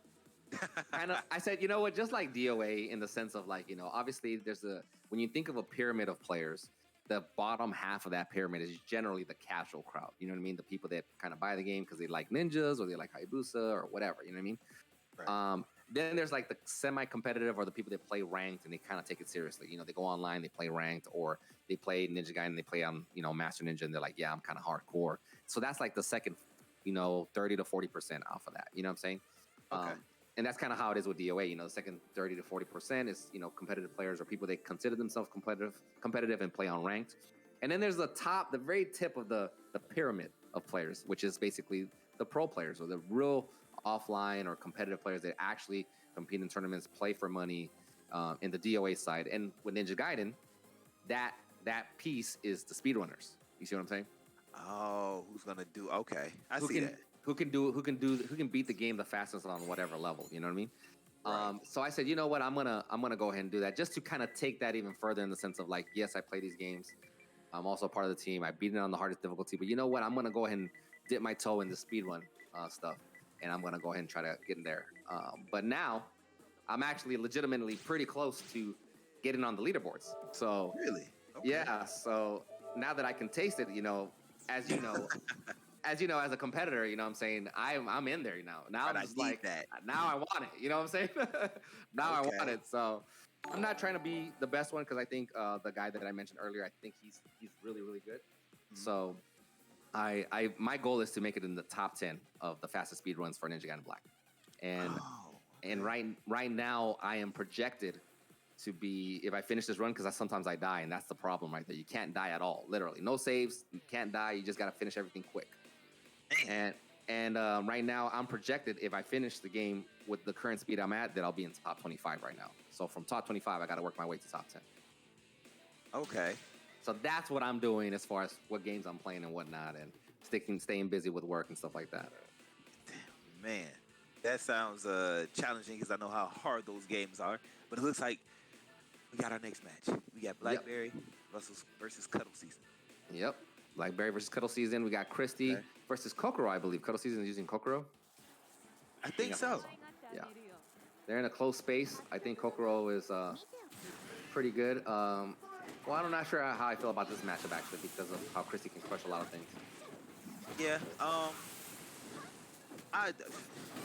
Because for me, just a knee-jerk reaction, I'm a fan of speed kills, but Kokoro is highly annoying. Yeah, she can be. She has really good resets, too. Yeah, and if those are done, if she could get started, although she's not speedy, it seemed like you could never get a break from her. Right. And her strings hit different hit levels. They'll hit high, mid, low. Yeah. So she actually makes you defend her. Right. So here we go. Blackberry takes the first round, but right now he's losing the second round right now. Cuddle Season bringing in the mix-up into the wall. He was trying to get a wall bounce. He does not get it. Runs up and throws. Nice high punch hold from Cuddle Season. Takes the second round. So 1 round apiece. Do you think this stage benefits Christy more than Kokoro? To be honest, I think it benefits Kokoro in the sense that Christy, she can't free flow all over the place. So it kind of locks her into it, keeping her in front of her rather than bouncing all over the place with the mobility that Christy has. I see.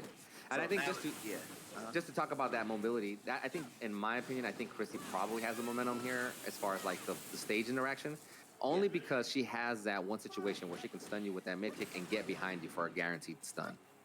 And it's pretty jacked up situation, but I think that's if she gets that. We haven't seen it yet. We may see it, but we'll see what happens right now. Blackberry's up a second round, so 2-1.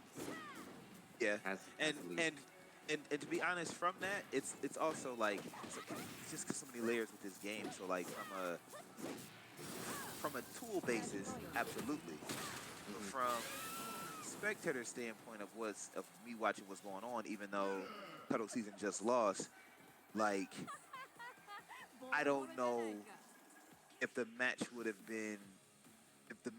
have been as decent as they were if Christy had all over the place to be.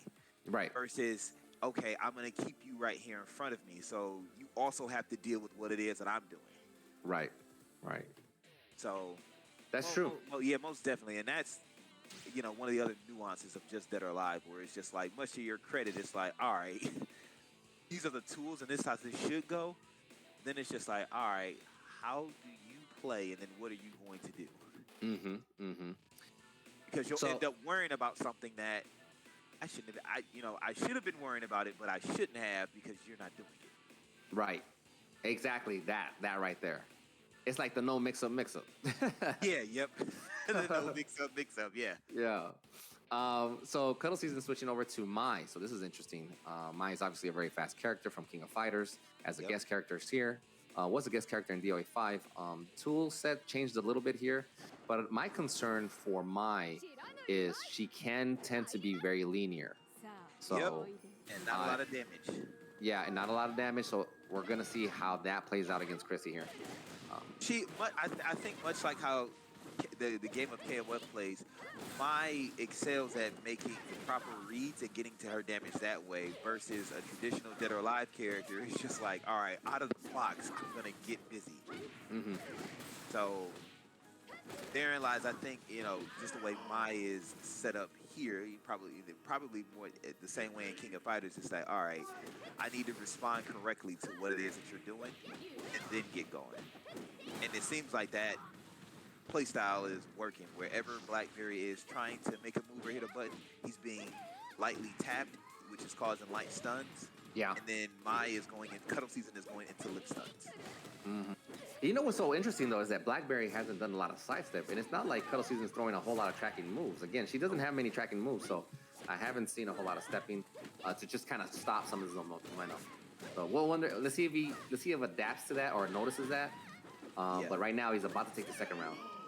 Like for instance, I think Mai did her. I think it might be 4 punch. I think that tracks, and the fire move she does tracks. But much to your credit, I don't think not too many things track. Yeah. Like those 2 punches there, I'm almost certain track. Yeah, I think the second one tracks, and but again, that's about all she got. Right. Let's see, goes for the ground. We're on water. Lip stun. Nice hold. Wow. What a read. So 2-1. Cuddle season has the lead. There's here, like yeah. Cuddle season just held high. Like, yeah, for no reason. No right. reason. But it worked out. I mean, he must have been expecting I would assume he was expecting a high punch, but got a high kick. Yeah. Got a stun. This is it. Okay. Great on the screen. Cuddle season hit a button because Blackberry got a counter hit on well out of the threshold at the land that move. A lot of people tend to attack Christy when she's doing her 4 punch strings, which isn't necessary. Just sidestep or just block it all or even hold it. I mean, she's not gonna mix up anything outside of 4 punch. Here we go. Cuddle season might be out for right here. Might be getting tucked into bed. Nice mid punch holding that. Oh no, actually this is the first match, right? Right, yeah, first, yeah. So I think they're one up.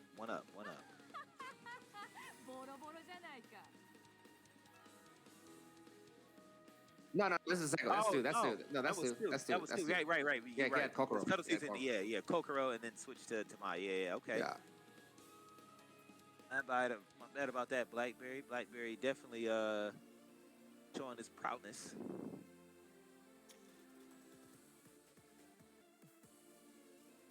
Right.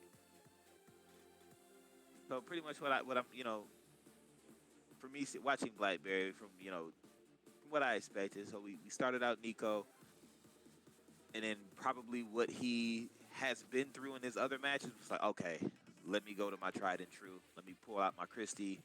Let me go ahead and stop playing. He's like, I mean business now. Yeah, I mean the business now. So I think we're gonna see Christie all the way through for Blackberry. I think win, lose or draw. Yeah. I mean, it's not a bad pick. Obviously, he No. has good characters. Yeah. I think at first he was thinking, I'll do Nico, and then he saw the Maturino reach 170. He's like, hold on a second, hold on. Right. Hold like, on. wait a minute. Yeah. Well, there's some money in there. Yeah. It's like,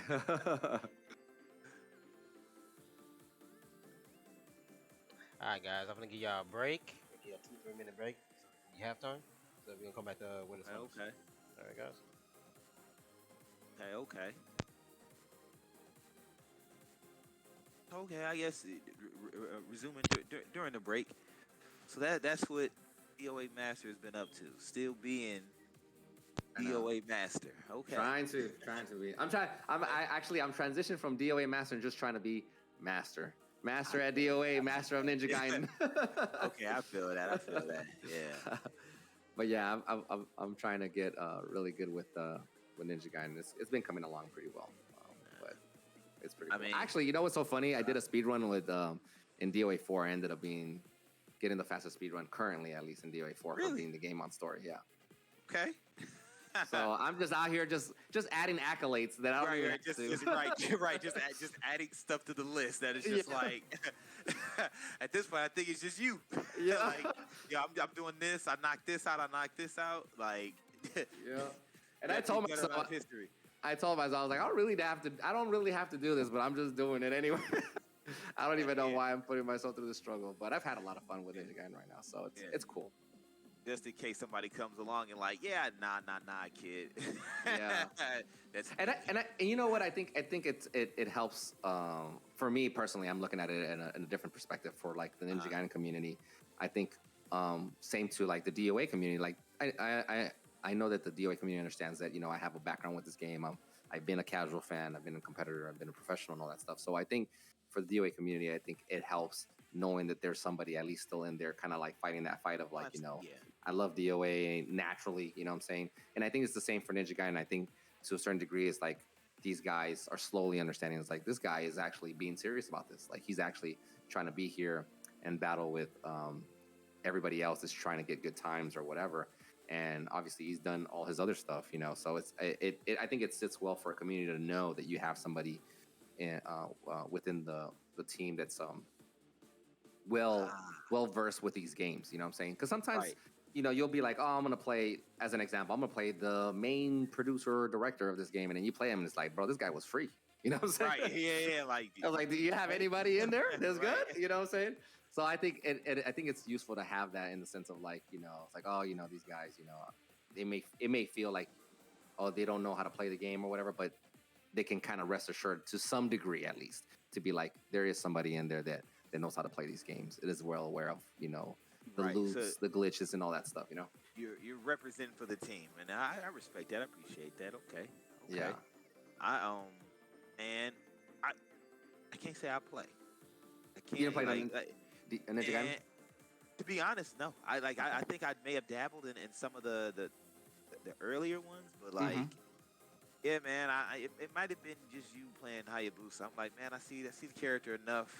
I don't want to play the characters. It's just the old school effect. It's like, nowadays everybody want to play together, but just back in the day when you competed, I'm not playing with Hayabusa. I can't stand him. Like, why would I play him? Like this guy, Master, whoever this kid is online, like, no way. I wish I would pick up and play that character. So for me, that series suffered probably because of you.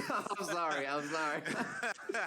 I mean, now I can play it in a different perspective. It's just finding the time. But back then, I'm like, nah. You're like, I'm waiting for the Kasumi game. Right, yeah. Show me that. Yeah.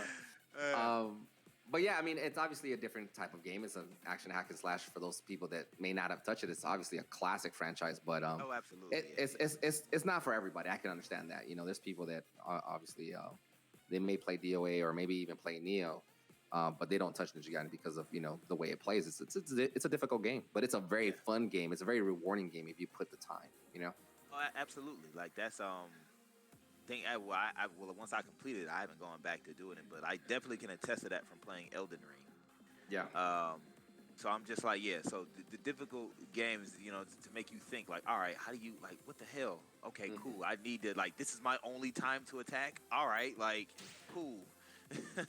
So, definitely there. As far as playing DOA, I think a few months ago, I played in a a couple of Hoodlus tournaments, but like outside of me just jumping in raw like that, like I feel kind of bad, man. But it's you know I'm Yeah, not gonna blame it on getting older. It's just more so other things occupy my time with doing it that I can't.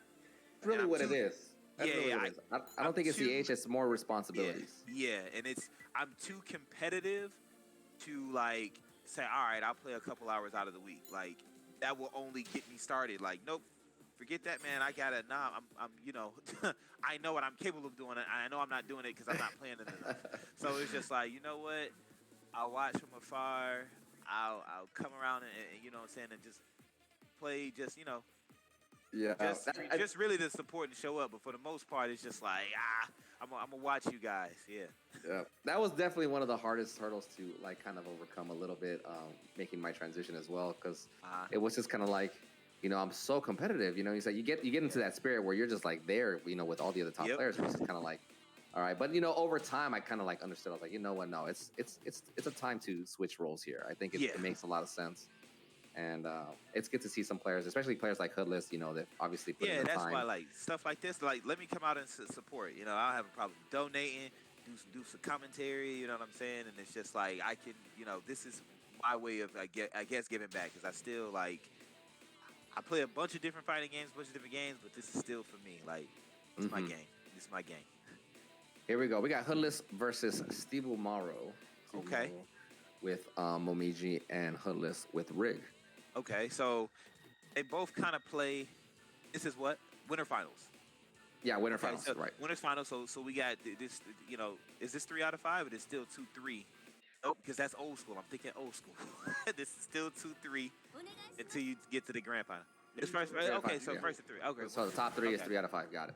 Okay. All right. Here we go. So similar play styles here. They're both mid-range aggressive players, and once they get in, they get out. Yeah, I would only say that I think Rig gets rewarded heavier in his exchanges, but if Steve Omaro can stay in like he is right now, I don't think that'll matter too much. Right, and on the much rewarded from range, probably maybe a little bit better, but can also keep up the pressure. Mm-hmm. Whereas Momiji is like, okay, I did this, and now let's reset it and do it again. Mm-hmm. Was able to convert off of that? That's crazy. The range on that. I didn't think he was able to come in and get a stun, but he was able to. Yeah, and much that I was talking about, like there, Hoodlus came back because of being able to keep up pressure. Yeah. Wasn't that? I teach. Mm-hmm. It was definitely unsafe, but online it's safe, man. Fair game. It's fair game. I don't know what you're talking about, Hoodlus. On my screen, I say high counterflow, so shouldn't have reached. Right. Ooh, I like that. I like that, Steve Omaro. Okay, nice Pokemon. You're gonna die here. You're definitely gonna die here. So both of them 1 round apiece right now.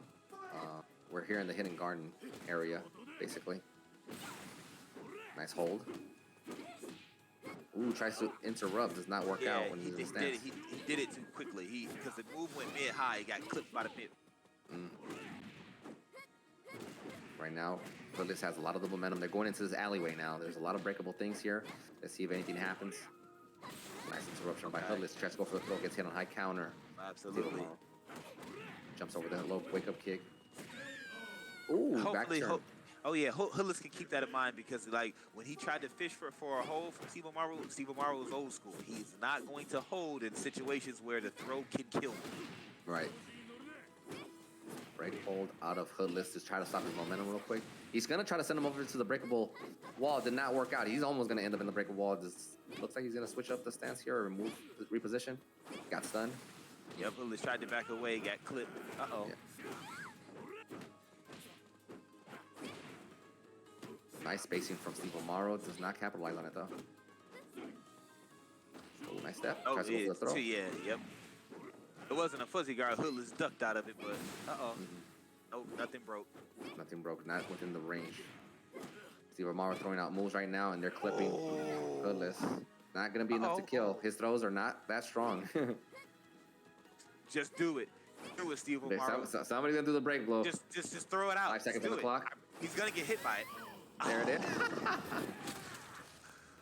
Oh, 2 seconds left. ladies and gentlemen, this is what I'm saying. Don't leave with anything in the tank. And I would like to say, for me, I'm gonna say that was random. Why did you do that? He had meter too. Yeah, right. I respect it because he had it, but I wasn't expecting it because he didn't have to do it. Right. But all right, you ran up and ran into a break blow. That was funny. That would have been interesting if he had parried it with his break blow, which is what I was expecting. Yeah. Because doesn't it work? I guess that. Because it doesn't necessarily mean who activated it second wins out. Well, It's whoever like- activates it second has a high chance of parrying it because their window of parrying is going to be active during that time. The move itself is generally like 20 frames, I think, and the window is open for 10 frames. So if somebody activates it and they pass like about 10 frames, and the other one activates it, then it's going to get parried or sabaki. And I thought that's what was going to happen. It could have well been the case, actually. It could have been the case where Steve Omaro maybe triggered it, but just didn't register online in time. Yeah.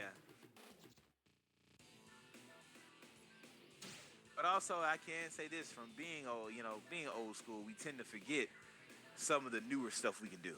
Like, oh yeah, I could have did that. All right, next time. Yeah. Okay, so no Ayane switch, which I definitely understand because Rig can mitigate her from a lot of her spinning that she does with, I think, his punch plus kick. Pretty much limbo stunts her every time she tries to spin away. So if your spacing is not immaculate with the Yane, it could be a nightmare for Rig. And I think forward kick stops a lot of it. So which explains why Steve Omaro is staying moment. So definitely going with the matchup. At least for now, we're here in Road Rage now.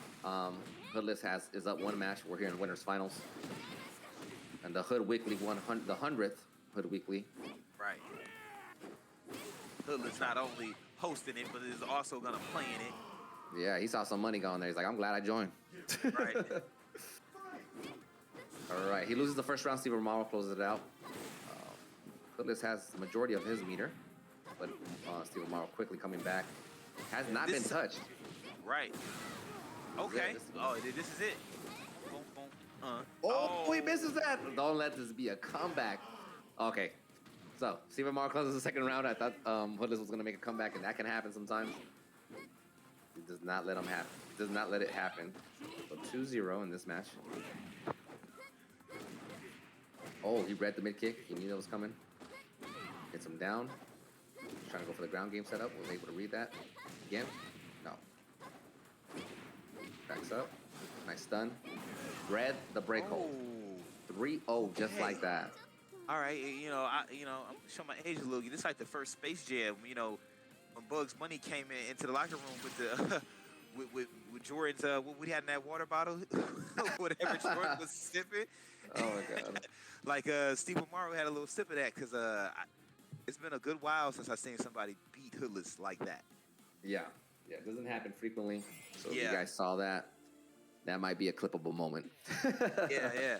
But you know what? Hoodlus can appreciate this analogy. That's kind of like how Golden State plays. Like, Damn. In a series where they have that one game where they get the socks blown off of them, but it's just that one game.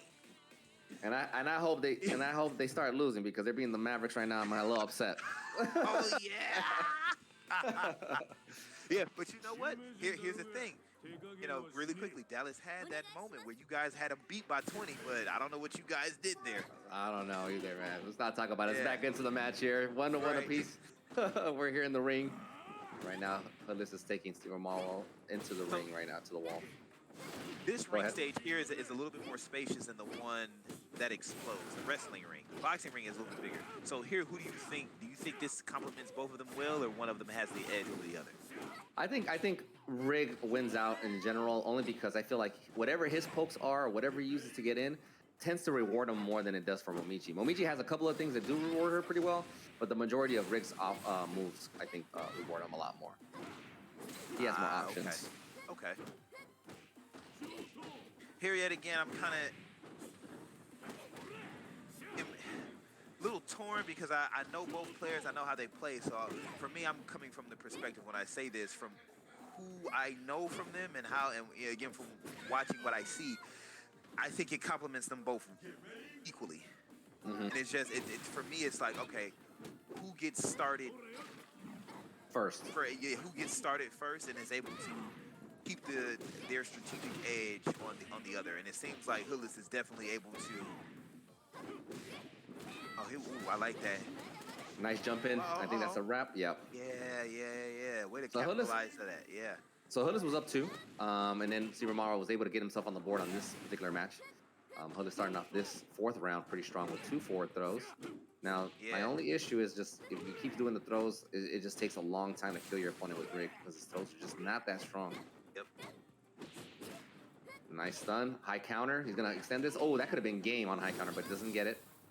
Right blow from Steve Omaro. I respect it. Get up off me. You're like nothing left in the tank. We're gonna leave it all on the floor. We're gonna leave it all, all in the match. Yep.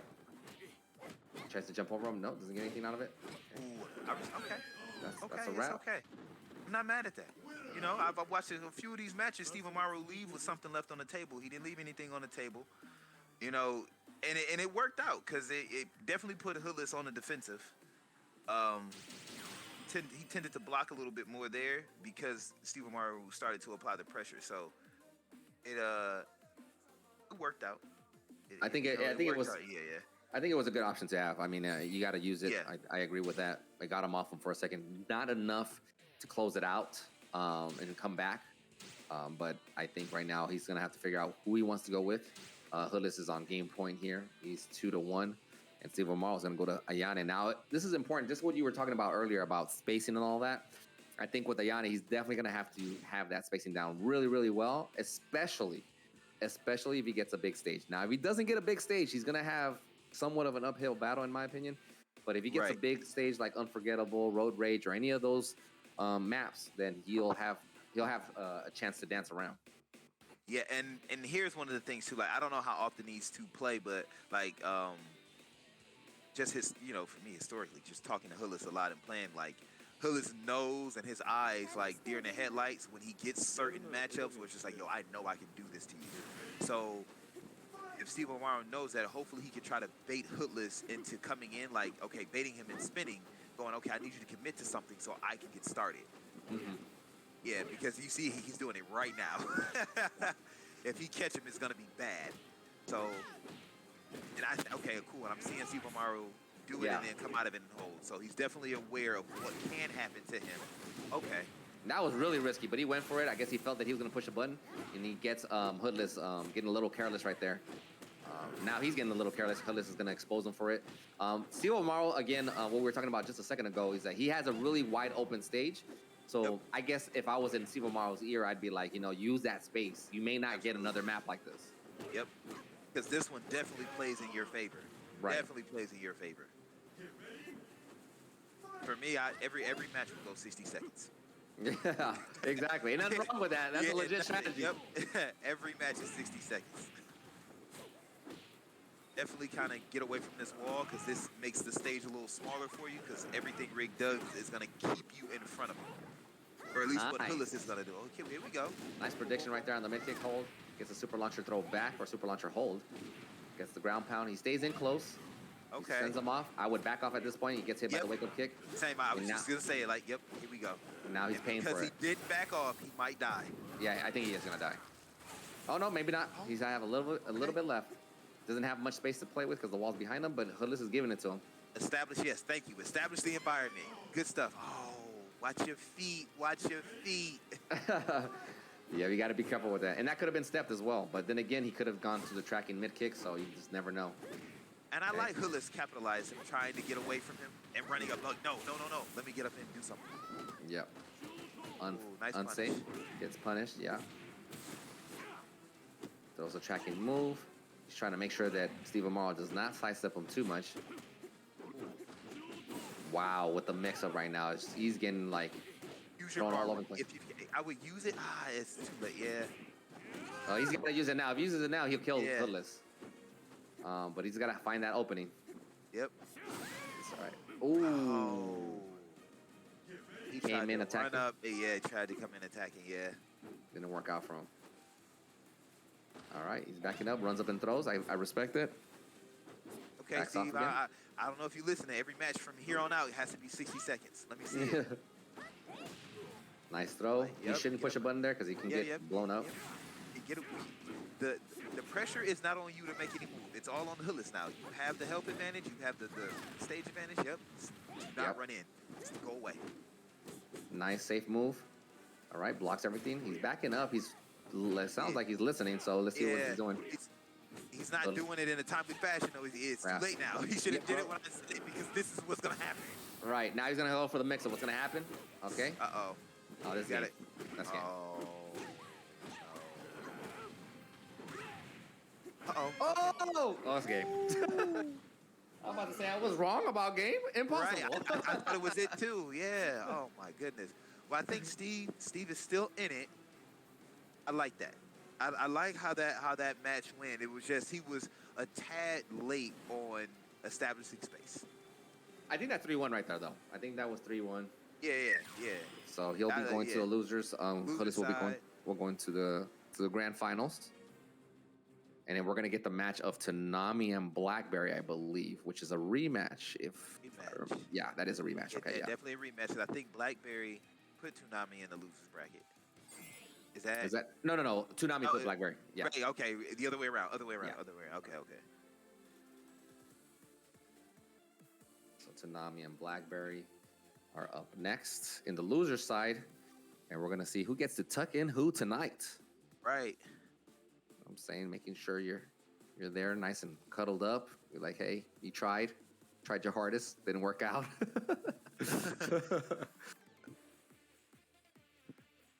Okay, well, I think the match arena, we're at 170. Yeah, we're on 170 now. Yeah, 170, almost at that 200. Yeah, if we can reach that 200, that'd be awesome. So if you guys have not clicked the match arena, make sure you guys participate if you guys can. Everybody can claim a code, add an extra 30 cents every time. Yes. I think it's, I mean, I don't know how many people are viewing the stream, but if everybody just gave $1. You'd be there. Right. There's about, it ranges. The viewage is usually jumping around from 70 to 80 people. So you got quite a crowd. You got quite a crowd watching. That's good for your 100th one, most definitely. Yeah. I'm glad I'm here to, I've been able to experience a lot of Hoodlus milestones, and I'm glad to be here to experience this with him tonight. I put off working. I usually work in my office when I get out of work, but I'm like, nah, today I got you, man. I got you, man. Exactly. Like usually I charge. You know what I'm saying? Yeah, right. Yeah. I'm an expensive ninja, so you don't just get me in here for free all the time. Oh man. Oh my god. But yeah, we're happy to be here. I mean, for his 100th one, I think this is awesome. It's a great milestone for Hoodlus and the community to have somebody to be out here putting these things together. Yeah, man. Okay. All right, so we're gonna have Blackberry and Tsunami. Tsunami with Lisa, and Blackberry's gonna go with Ayane. He's gonna try to outspace La Mariposa. And I will say Ayane probably has the best spacing game in the entire game overall. Yeah. Lisa is, I don't know if I wouldn't say she's second or anything, but her spacing game is well too. But she doesn't have the speed of Ayane. So we're gonna see how this works out. Right. Okay, and I was greatly mistaken. I thought he would stay Christy, so he's definitely gonna show Ayane. So Blackberry is definitely showing the depth of his bag. And Tsunami, I'm wondering if he did this on purpose. He stayed in close. Maybe he's trying to avoid that space. And this is a pretty big open area, so we'll see if he takes advantage of that. That's a punish. Nice punish from Blackberry. Tsunami staying back. I'm pretty sure he's trying to figure out a way to get in. He gets in with the offensive hold. And I think if Ayane is spinning, a lot of the offensive holds are high grab or standing grab, so Ayane should be able to get out of those quite easily. Yeah, he can do like a down back punch or even just jump away sometimes. Yeah. Nice hold from Tsunami. They're both at an even health. I think the next mix-up will win. This is it. Yep. Yeah. And that's also something else that Ayane is getting, that Lisa is also getting in the stage, that off of everything Ayane does, she gets environmental damage, which is like a small little detail that I think a lot of people miss with Ayane. Like certain stages, you don't want her smacking you around into it because everything she does gives her that extra. Right. I do like Ayane's forward throw sends you into the wall. Yep. Oh, right now you're getting juggled. This could be game Oh, yeah, for this absolutely. round. Oh, no, not enough. Oh, but it Yeah, gets hit by the low. Yeah, I thought that. Yeah, watch your feet. I thought the ground was gonna explode in that juggle. Okay. Yeah. So both 1 round apiece. The loser's bracket. The loser of this is getting tucked in. Nice Yeah. punish. Wow. Instead of waiting for the final hit, he said, you know what? He's not going to finish the string. He's going to stop right there, and he flew him. Nice launch from Blackberry. Sends him to the wall. Close hit. About 25 to 30% of health from that exchange. Gets mid punch held by Tsunami. Those holes take a lot of damage. Oh, he gets a back turn. He's going to go for it. Oh, no. He makes a bad read. Yeah. Thought he was going to break hold. I would have thought he would have break hold too, but I would have gone for the hit anyway. Yeah, go for the hit. Make him waste the bar. Yeah. Yeah. Because now he has almost a full bar, but you know what? It may not be enough. Even if Blackberry wins, he has the full bar. So yeah, at that point in time, that's where the strategy comes into play, where it's just like, okay, even if he breaks hold, at the very least he won't have bar. Was able to close it out. Blackberry gets an extra round, so it's 2-1, and he gets a nice combo from right here. And right now he's dominating this 4th round right now. He has barely been touched. He backs away from the wake-up kick, tries to punish it, does not work out, but he stays safe. I'm not sure what that was. It could have been input error, but I would not agree with that. And even still with that, like maybe he was trying to surprise him because that move he did, like that's a standalone button. Yeah. You don't accidentally press that one. Nice evasion right there. And then earlier, for the people that missed it, Tsunami did a little quick jump over the wake-up kick and got behind Ayane. She teched up the wrong way, which was kind of interesting. But Tsunami was able to close it out with the break blow, so it's 2-2 apiece on the first match. Let's see how this goes. And I definitely like the strategy that Blackberry is on now. So, like, this is definitely working out in his favor. Yeah. I'm telling you, that range helps him a lot. It helps keep her in check. And another good tool that I keep forgetting about Ayane, especially with characters like Lisa or any character in general, is that Ayane can down punch you a lot. And she's very quick with it. And Lisa doesn't really have a tool besides blocking or holding to stop that down punch because it's 12 frames and it's left out neutral on hit. Right. Yeah. It's 12 frames and neutral. Yeah. So it's a great poking tool. Yeah. Oh, high counter. Let's see what we get here. Blackberry's about to lose, but right now he has the offensive. He's gonna back up. I would back up if I was him. Yeah. What's the mix up? Oh, like that could have been crazy. Here we go. Back up. Okay. Next. Okay. 10 seconds on the clock. Next mix up wins. Do it, Blackberry. Just do it. He has the meter. Oh, he could have done it. Hey, look, man.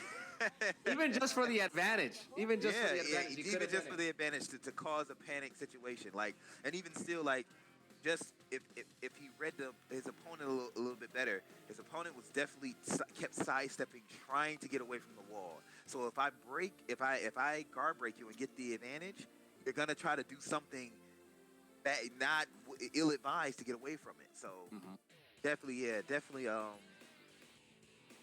don't want to say if it was tournament nerves or whatever, but where he missed the opportunity there. Yeah. I think something that you just mentioned right now was about him sidestepping, Tsunami sidestepping. I think that may have concerned Blackberry a little bit. I'm not sure. It may have concerned him and he thought, like, you know what? If I do this break blow and he sidesteps me, I don't want to be left open. But in this particular case, he wasn't sure what he was gonna do. He didn't get to see the attack animation, and he just ended up getting hit.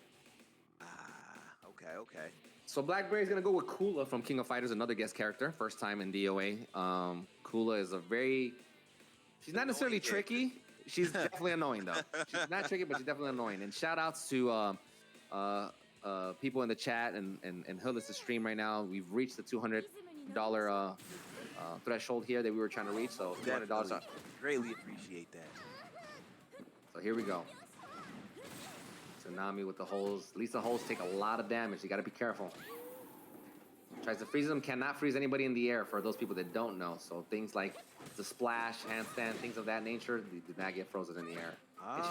That I didn't know. Glad I know that. That's what I thought was going to happen. I'm like, well, you're just gonna get froze every time you go to do something. But if you're airborne, it does not work. Yeah. So he loses the first round. Tsunami was able to adapt real quick. Now we got to remember, Blackberry does not have those spacing tools anymore. Now, granted, this map is a little smaller. It's long, but it's not very big. Oh, he was trying to punish him, but it didn't work out for him. Yeah. That jumping kick can be really annoying. Avoids all lows most of the time, and is like -1, and she's very fast. She has a lot of speed. Nice hold. Does not capitalize on it. He ends up getting just a small smack. Went in for another low. Okay, watch your feet. Watch your feet. There it is. Yeah. So right there, Tsunami was trying to go for that same mix that he did earlier, where he was trying to force Blackberry to tech incorrectly, and it just didn't work out for him. Turn, yeah. Yeah. It's off the wall, did not do anything. Nice low hold on high counter too. Takes big damage. I don't have no idea what just I seen somebody throw and then a high counter throw happen. I'm like, oh. I thought right there Blackberry was gonna jump in the air. He does not, but he's gonna get a nice little combo. 7 hit into the wall. Tsunami's low on health. Oh! Blackberry says, screw it, I'm gonna use it. I didn't use it last time, I'm using it this time. Right, yeah. He's gonna build up this meter most likely in this round anyway, so he'll right. Yeah, so he'll have another one. Nice Definitely step good strategy there on Blackberry's part, where it's just like I'll cash it now. By the time, even if I lose, like you said, like I'll have it back. I'll get it back. Yeah. He's using that kick again. And notice how Tsunami was not really using that kick on the last character, but he's using it now a lot. Because he knows the amount of highs that Kuba has coming out. I like that. Nice evasion. Oh my god. That's game. Yeah. So Blackberry's on the board now, so 1-1 apiece. He played it well. I was kind of unsure on how this was going to work out for Blackberry, honestly, because of the fact that he couldn't space as easily. Right. But it ended up working out for him. So we'll see if he can carry that momentum. Obviously, if the tournaments are standard, he's going to be character locked with her. And Tsunami's going to have the options to switch characters. I don't think he will, but we'll see what happens. Yeah, Do you think that's probably a good question? Do you think he should switch in this particular matchup? I'll say this, because you have the extra match, it doesn't hurt. Gotcha. Right, like if for me, just as a competitive player, like if you know it in your gut, if you have other characters in your bag, if that tingling feeling goes, let me try something different. Like you have the match to play with. So the Spidey sense, I feel you. Yeah. So definitely, I just always go with your gut. Yeah, I agree with that. Put something out there, even if it gets blown up. It's like, okay, I thought if I felt something clearly, I felt wrong. Let me go back to what I had. I have that that one match for wiggle room. So yeah, I think that's important. Yeah, most definitely. Yeah, I think that's important. Going with your gut and being able to acknowledge that, be like, okay, what is my gut really saying? Because I think second guessing is a recipe for disaster. Yep. All right, so Tsunami got Tina. Obviously, he knows how to use Tina pretty well.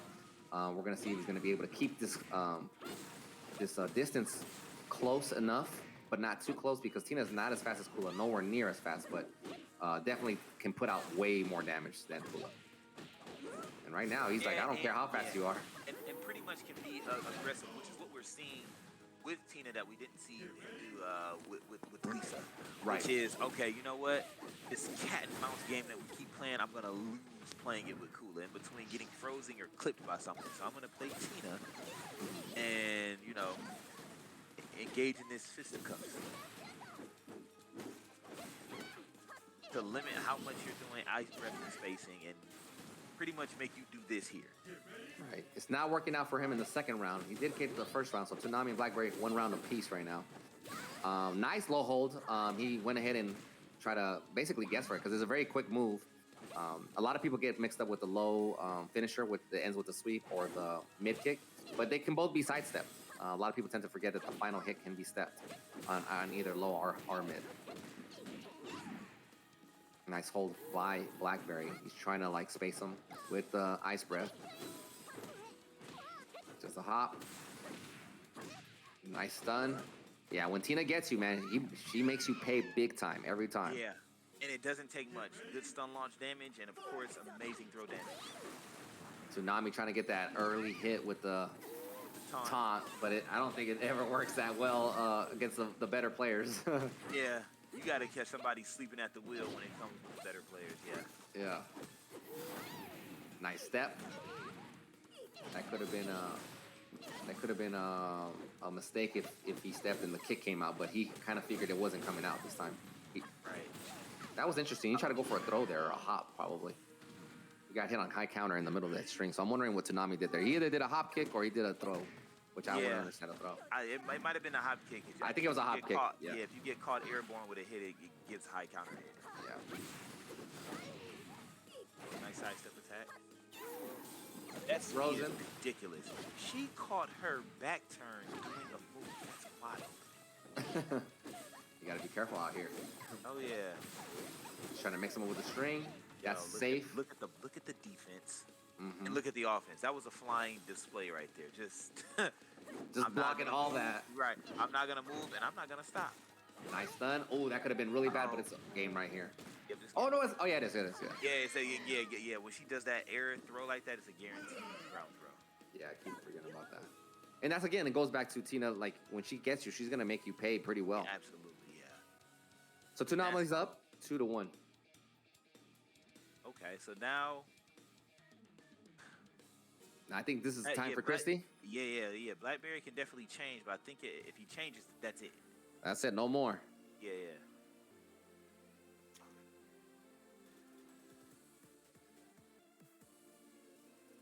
We're gonna see what he goes with. I think he did. Left. I don't know what happened. He needs a moment to gather his thoughts. Oh yeah, he has to gather his thoughts. He's like, I'm not trying to lose to Tsunami twice. Wait, is that it? I thought he was still it. Oh, it's Steve Omaro. Oh, I thought that was more. My bad. Oh, you know what? Because it is the loser's bracket is behind the winner's side.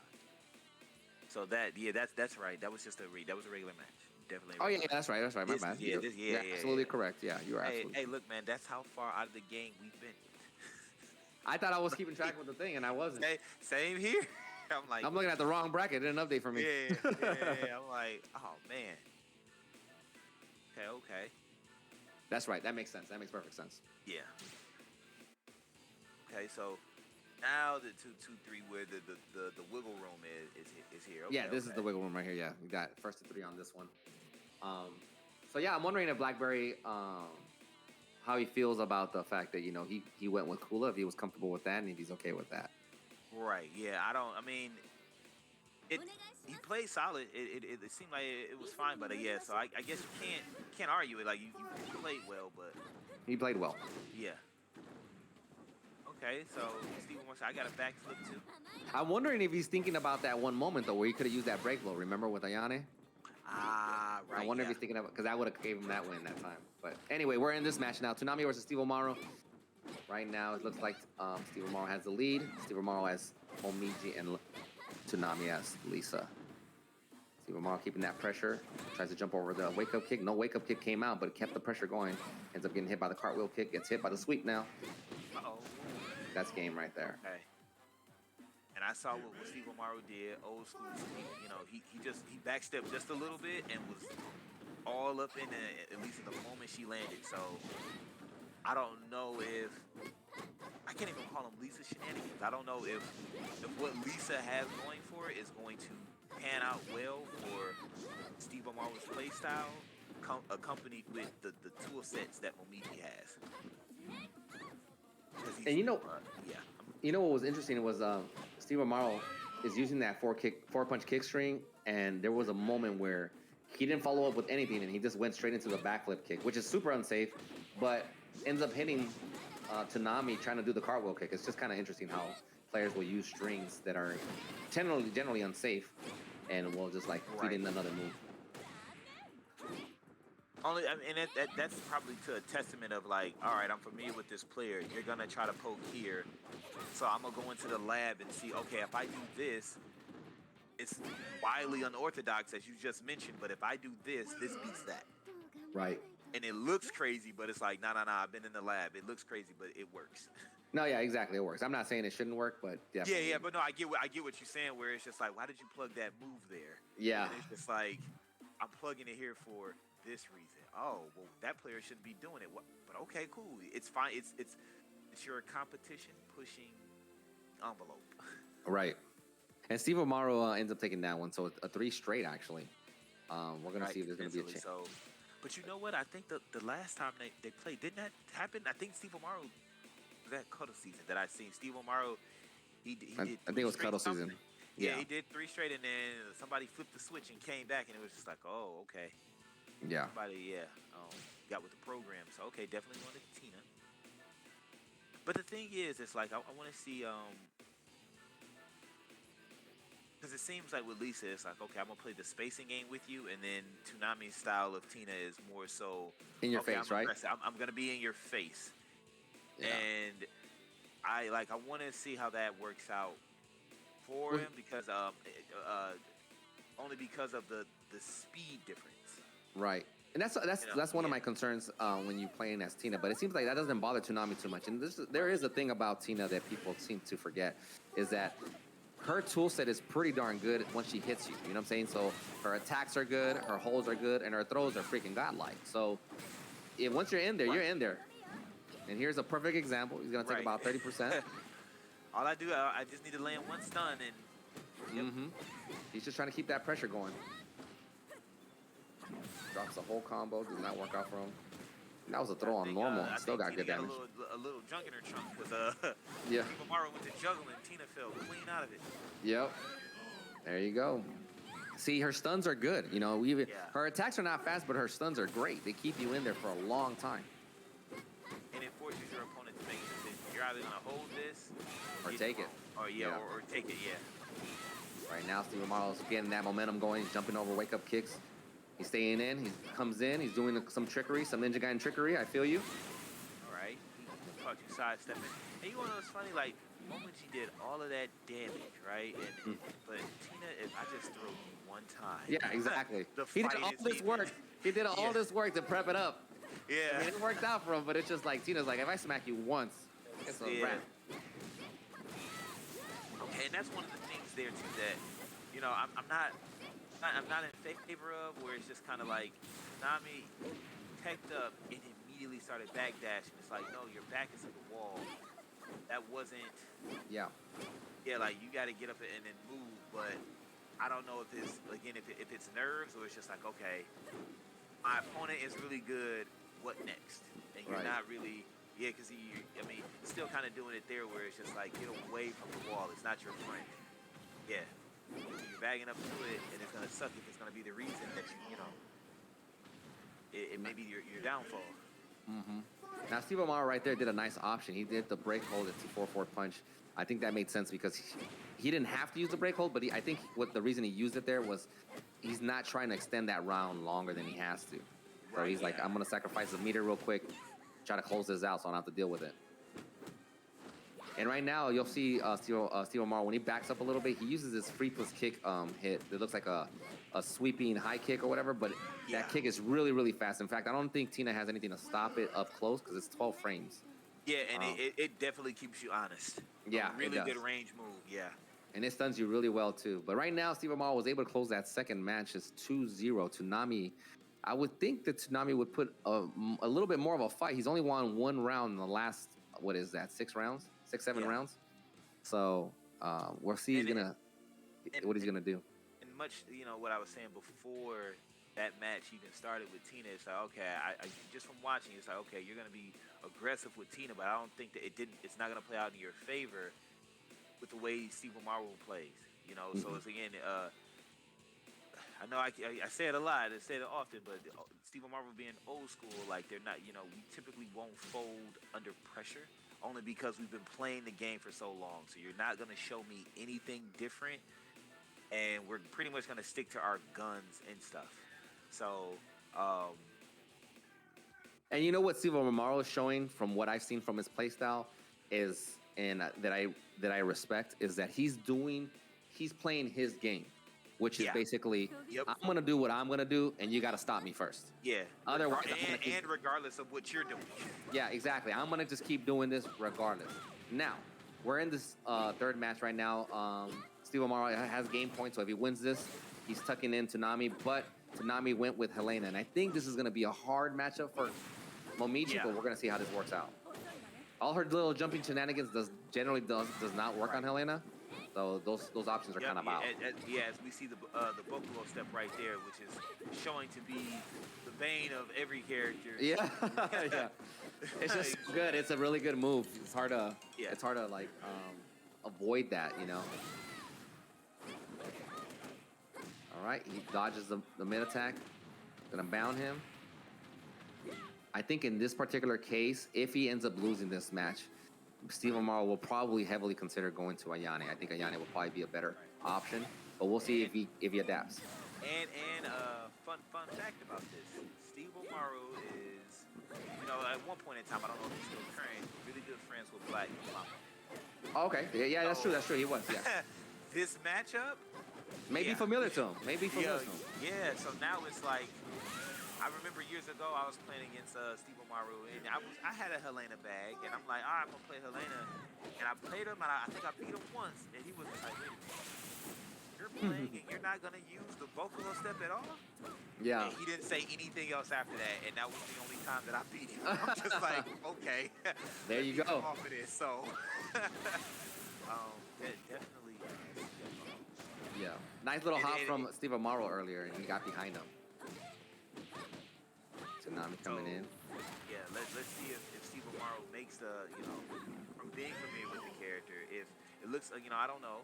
Maybe if he loses this, if he say, you know what, I'm gonna stay a moment here, I'm gonna go Ayane and do what I know. Mm-hmm. But you can tell that he recognizes a lot of the strings, so that's good. He's still familiar with some of the strings, even though some of them have changed. He still can read some of them. Obviously, he got a round on the board right now. He's down a round, 2-1 in this match, but he's doing really well in this particular round. So he may be able to close this one out. We'll see if he's able to do that. Right now, Tsunami's playing really good defense. Gets thrown though. Gets a stun. What's the mix-up? Goes for the throw. He gets a guaranteed hit. He's going to the wall. No. Tries to go for a throw for another mix-up. Yeah. Steve Omaro was like, nah, son, I have a whole stick of butter on my freaking life mark. Right. All right. He gets held. You're going to have to hit me. You have to hit me to get this damage. I'm not holding. Yeah. And speaking of holding, they haven't break held. They haven't break blown either. And they both have full meters. So we'll see what happens if it gets used here. Nice fuzzy from Tsunami. Oh, yeah, really good fuzzy. It was so good, I barely saw it. I saw it at the last, and I'm like, oh, man. So the reactions are definitely on point with Tsunami. Yeah. Steve Omaro tries to come in with the hops. Does not work out for him. Gets forced up. Nice mid-punch hold by Tsunami. Is that meter going to get used more for break holds or steps? Oh, here we go. We got the full meter, too. Next mix-up wins right here. Yep. Oh, gets hit. Tries to go for the ground. It does not work. That was risky on both ends. But you know what? I like that because I think Tsunami was going into her low step. Oh, I see. Which would have stopped the break blow. Good You stuff. know what's funny? You know what's funny though? So when I'm looking at this, I think Tsunami, when he got up off the ground, I'm like 90% positive he did not want to do that forward kick with Elena. I'm almost positive he didn't want that forward kick. But the forward kick came out, and the forward kick came out, and once it came out, he was kind of hesitant, and he's like, oh, I didn't mean to do this, so he just did the follow-up. Yeah, he committed. He started doing the string. It just didn't work out for him. And, because I think he could have done something different. But but you might be right about that, just because getting up off the ground, forward kick, why would you be doing that getting up off the ground? Yeah, I can understand maybe a down forward punch, which is like 12 frames. That would have been a better option, but didn't work out for him. Or it could have been, I tried to do my mid wake up kick and I pressed forward in that kick at the same time and ended up tech rolling. Right, and exactly. Did forward kick instead. Yeah, that's true. That's true. That's an option. I just think it's kind of an odd option to come out of the ground with. So I'm just gonna assume that maybe it was an input error, but it could have been the movie wanted. Yeah. Only, and it would have kept, as Steve Omaro was doing a lot of the hops. It may be like, okay, you're not gonna hop over my low wake up kick. So you're probably right. More than like now that I think about it. He probably meant to do a wake up kick, got online, teched up, and forward kick came out. And got that instead. Yeah, it's unfortunate if that's the case. But yeah, Tsunami ends up getting third, I believe. I think he ended up landing in third place. So congratulations to Tsunami for making it to the top 3 and getting third. We're now going to have Hoodlus, which is in the winner's bracket, versus Steve Omaro, which is in the loser's bracket. So Steve Omaro will have to win 2 sets. I believe Steve Omaro did not face Hoodlus the entire tournament, so this will be the first time they face in this tournament. And I can tell you this is going to be a long night. if Steve Omaro is able to reset it. Gotcha. We're going to see a different side of Hoodlus. if Steve Omaro is able to reset it, it's definitely going to be a long night. I predict it to be fairly aggressive. and straight to the point starting out. But if Steve Omaro is able to weather that storm, Hoodlus is going to dial in, and then not that his reads are not on point, but really dial in, which will extend the matches to that long point because of their play styles. Yeah. So, we're gonna see if it's gonna resume. Okay, cool. So he's going straight to business. He's going straight to Ayane. Yeah, it could. These could be very long rounds. Yeah. I know Hoodlus is very patient, or at least I know that he. I felt like at one point he literally practiced patience, which was just basically I'm just gonna run the clock out the whole time. Right. And then he's using Steve Omaro's using Ayane, so you got to be patient with Ayane in the sense of you want to utilize that space, and utilizing that space takes time. Yeah.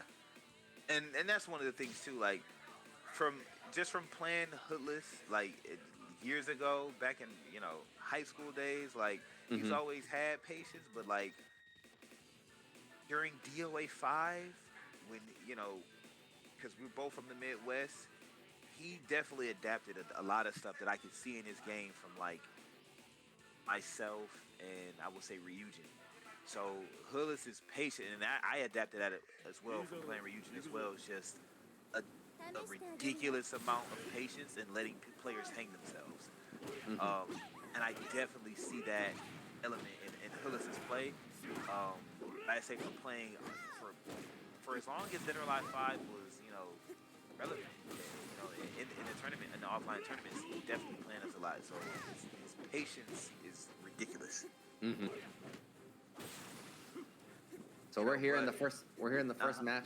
Hoodlus versus Steve Omaro. Steve Omaro has Ayane, Hoodlus has Rig, and they're in a big open space, so he can utilize this. But it's looking like Rig is gonna close it out here.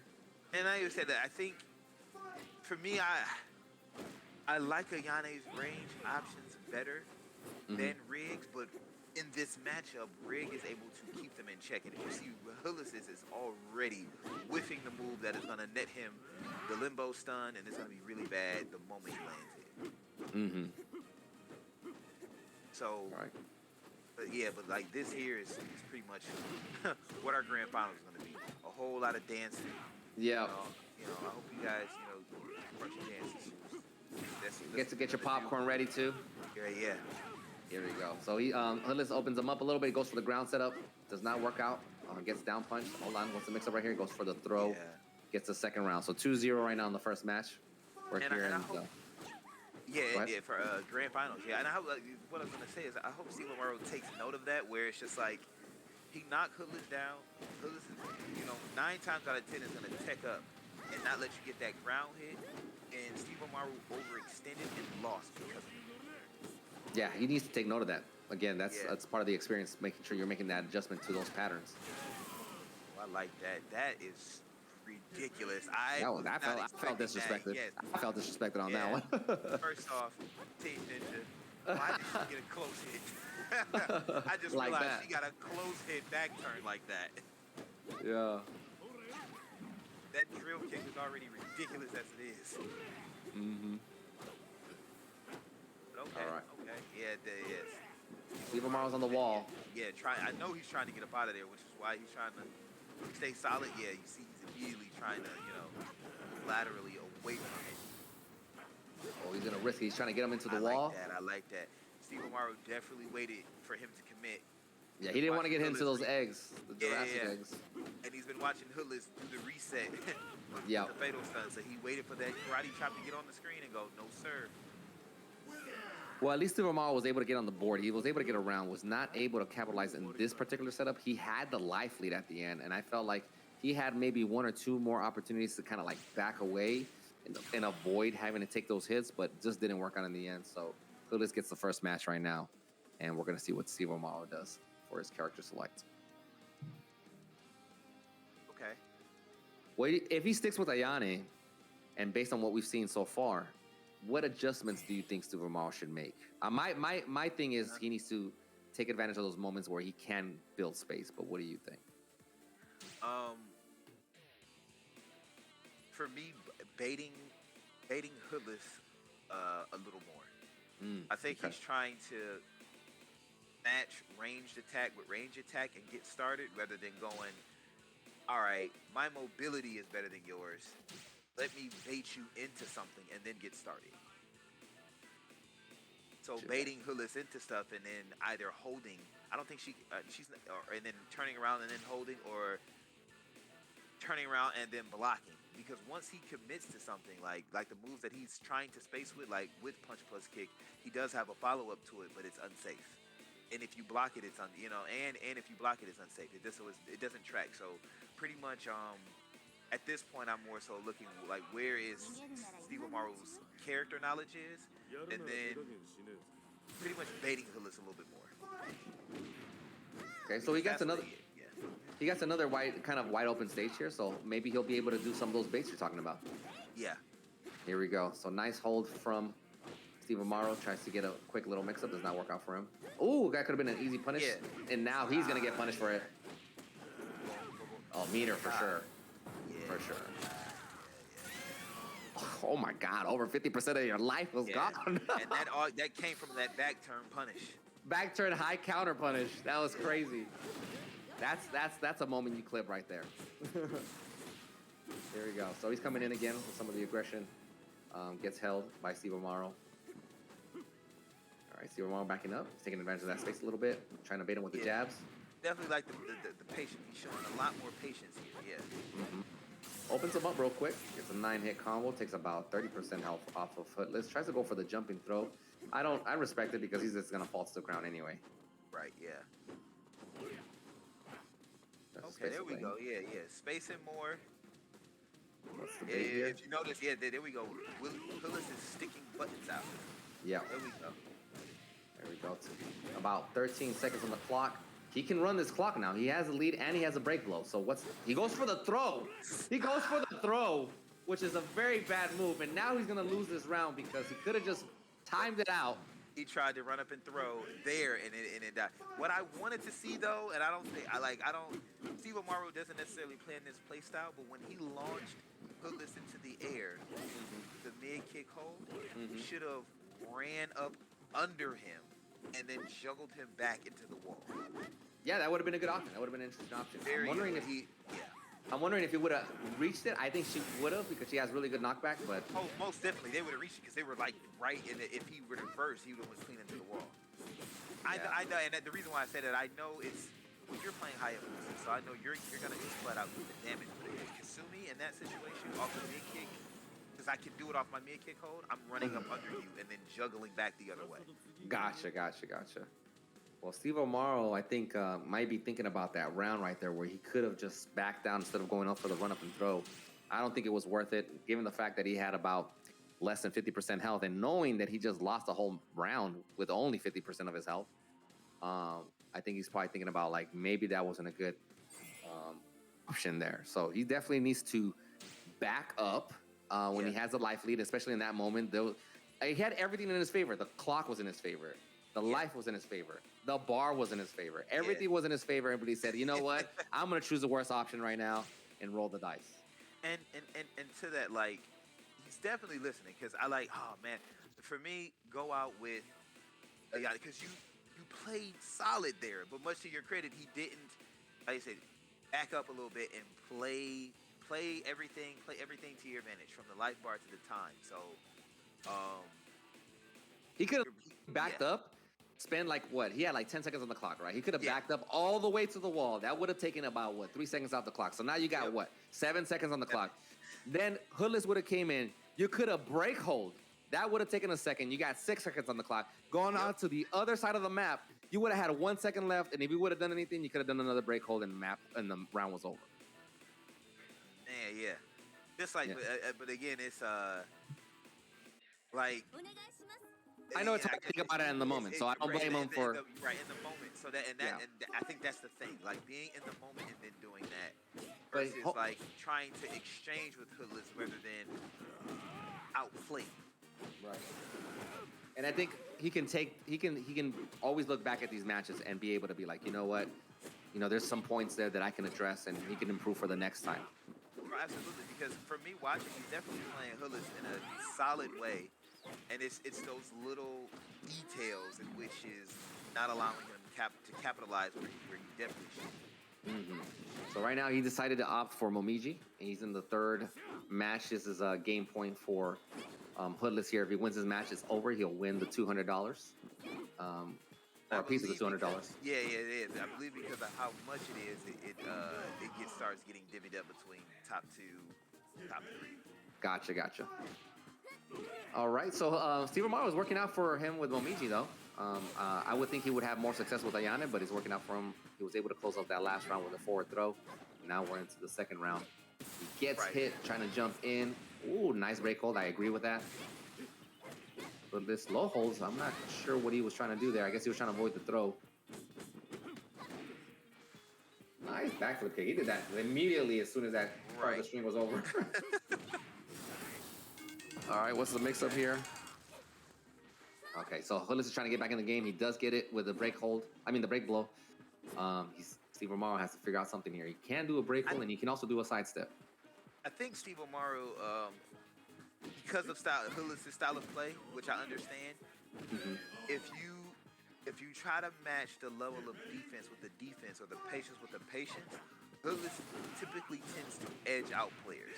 Yeah. Especially from the testimony that I've heard from people like, yo, it's really annoying fighting him because of that. So I think some people will opt to where, in Steve Omaro's case here, like, let me go Momiji so when I get a hit, I can stay on him. I don't have to hit and get out and play his game. Right. Yeah, I can see that. And I think you're right. I think statistically, Hoodlus generally wins out those kind of scenarios. Yeah.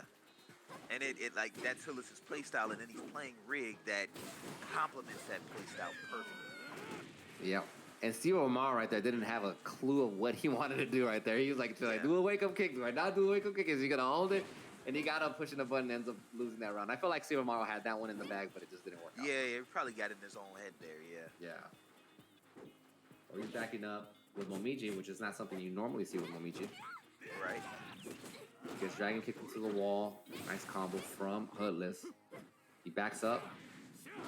Knocks him down. He tried to go for that low sleep. This could be the final round right here if Hoodlus wins it out. I get the feeling Hoodlus might try to freestyle a little bit and play with his food, or he might close it. We'll see what happens. Hoodlus meant to hold to get out of that stun and caught the low sweep. Yep. Steve Omaro is using every resource he got. Nice little fuzzy. Nice fuzzy. Wow, that's game. Wow, yeah. And he could have break that throw too. That's the funny part. Yeah, he could have break that throw, yeah. But congratulations to Hoodlus. I think that'll be it. That's the final match. Oh yeah. So shout outs to Hoodlus for winning the event. Shout outs to everybody in the chat that's been watching, tuning in, as well as the people that contributed to the match arena. AP, it was great catching up with you, brother. Good. I'm glad we got a chance to same here, man. It's good commentate here. It has been. It has been a minute. Almost a year.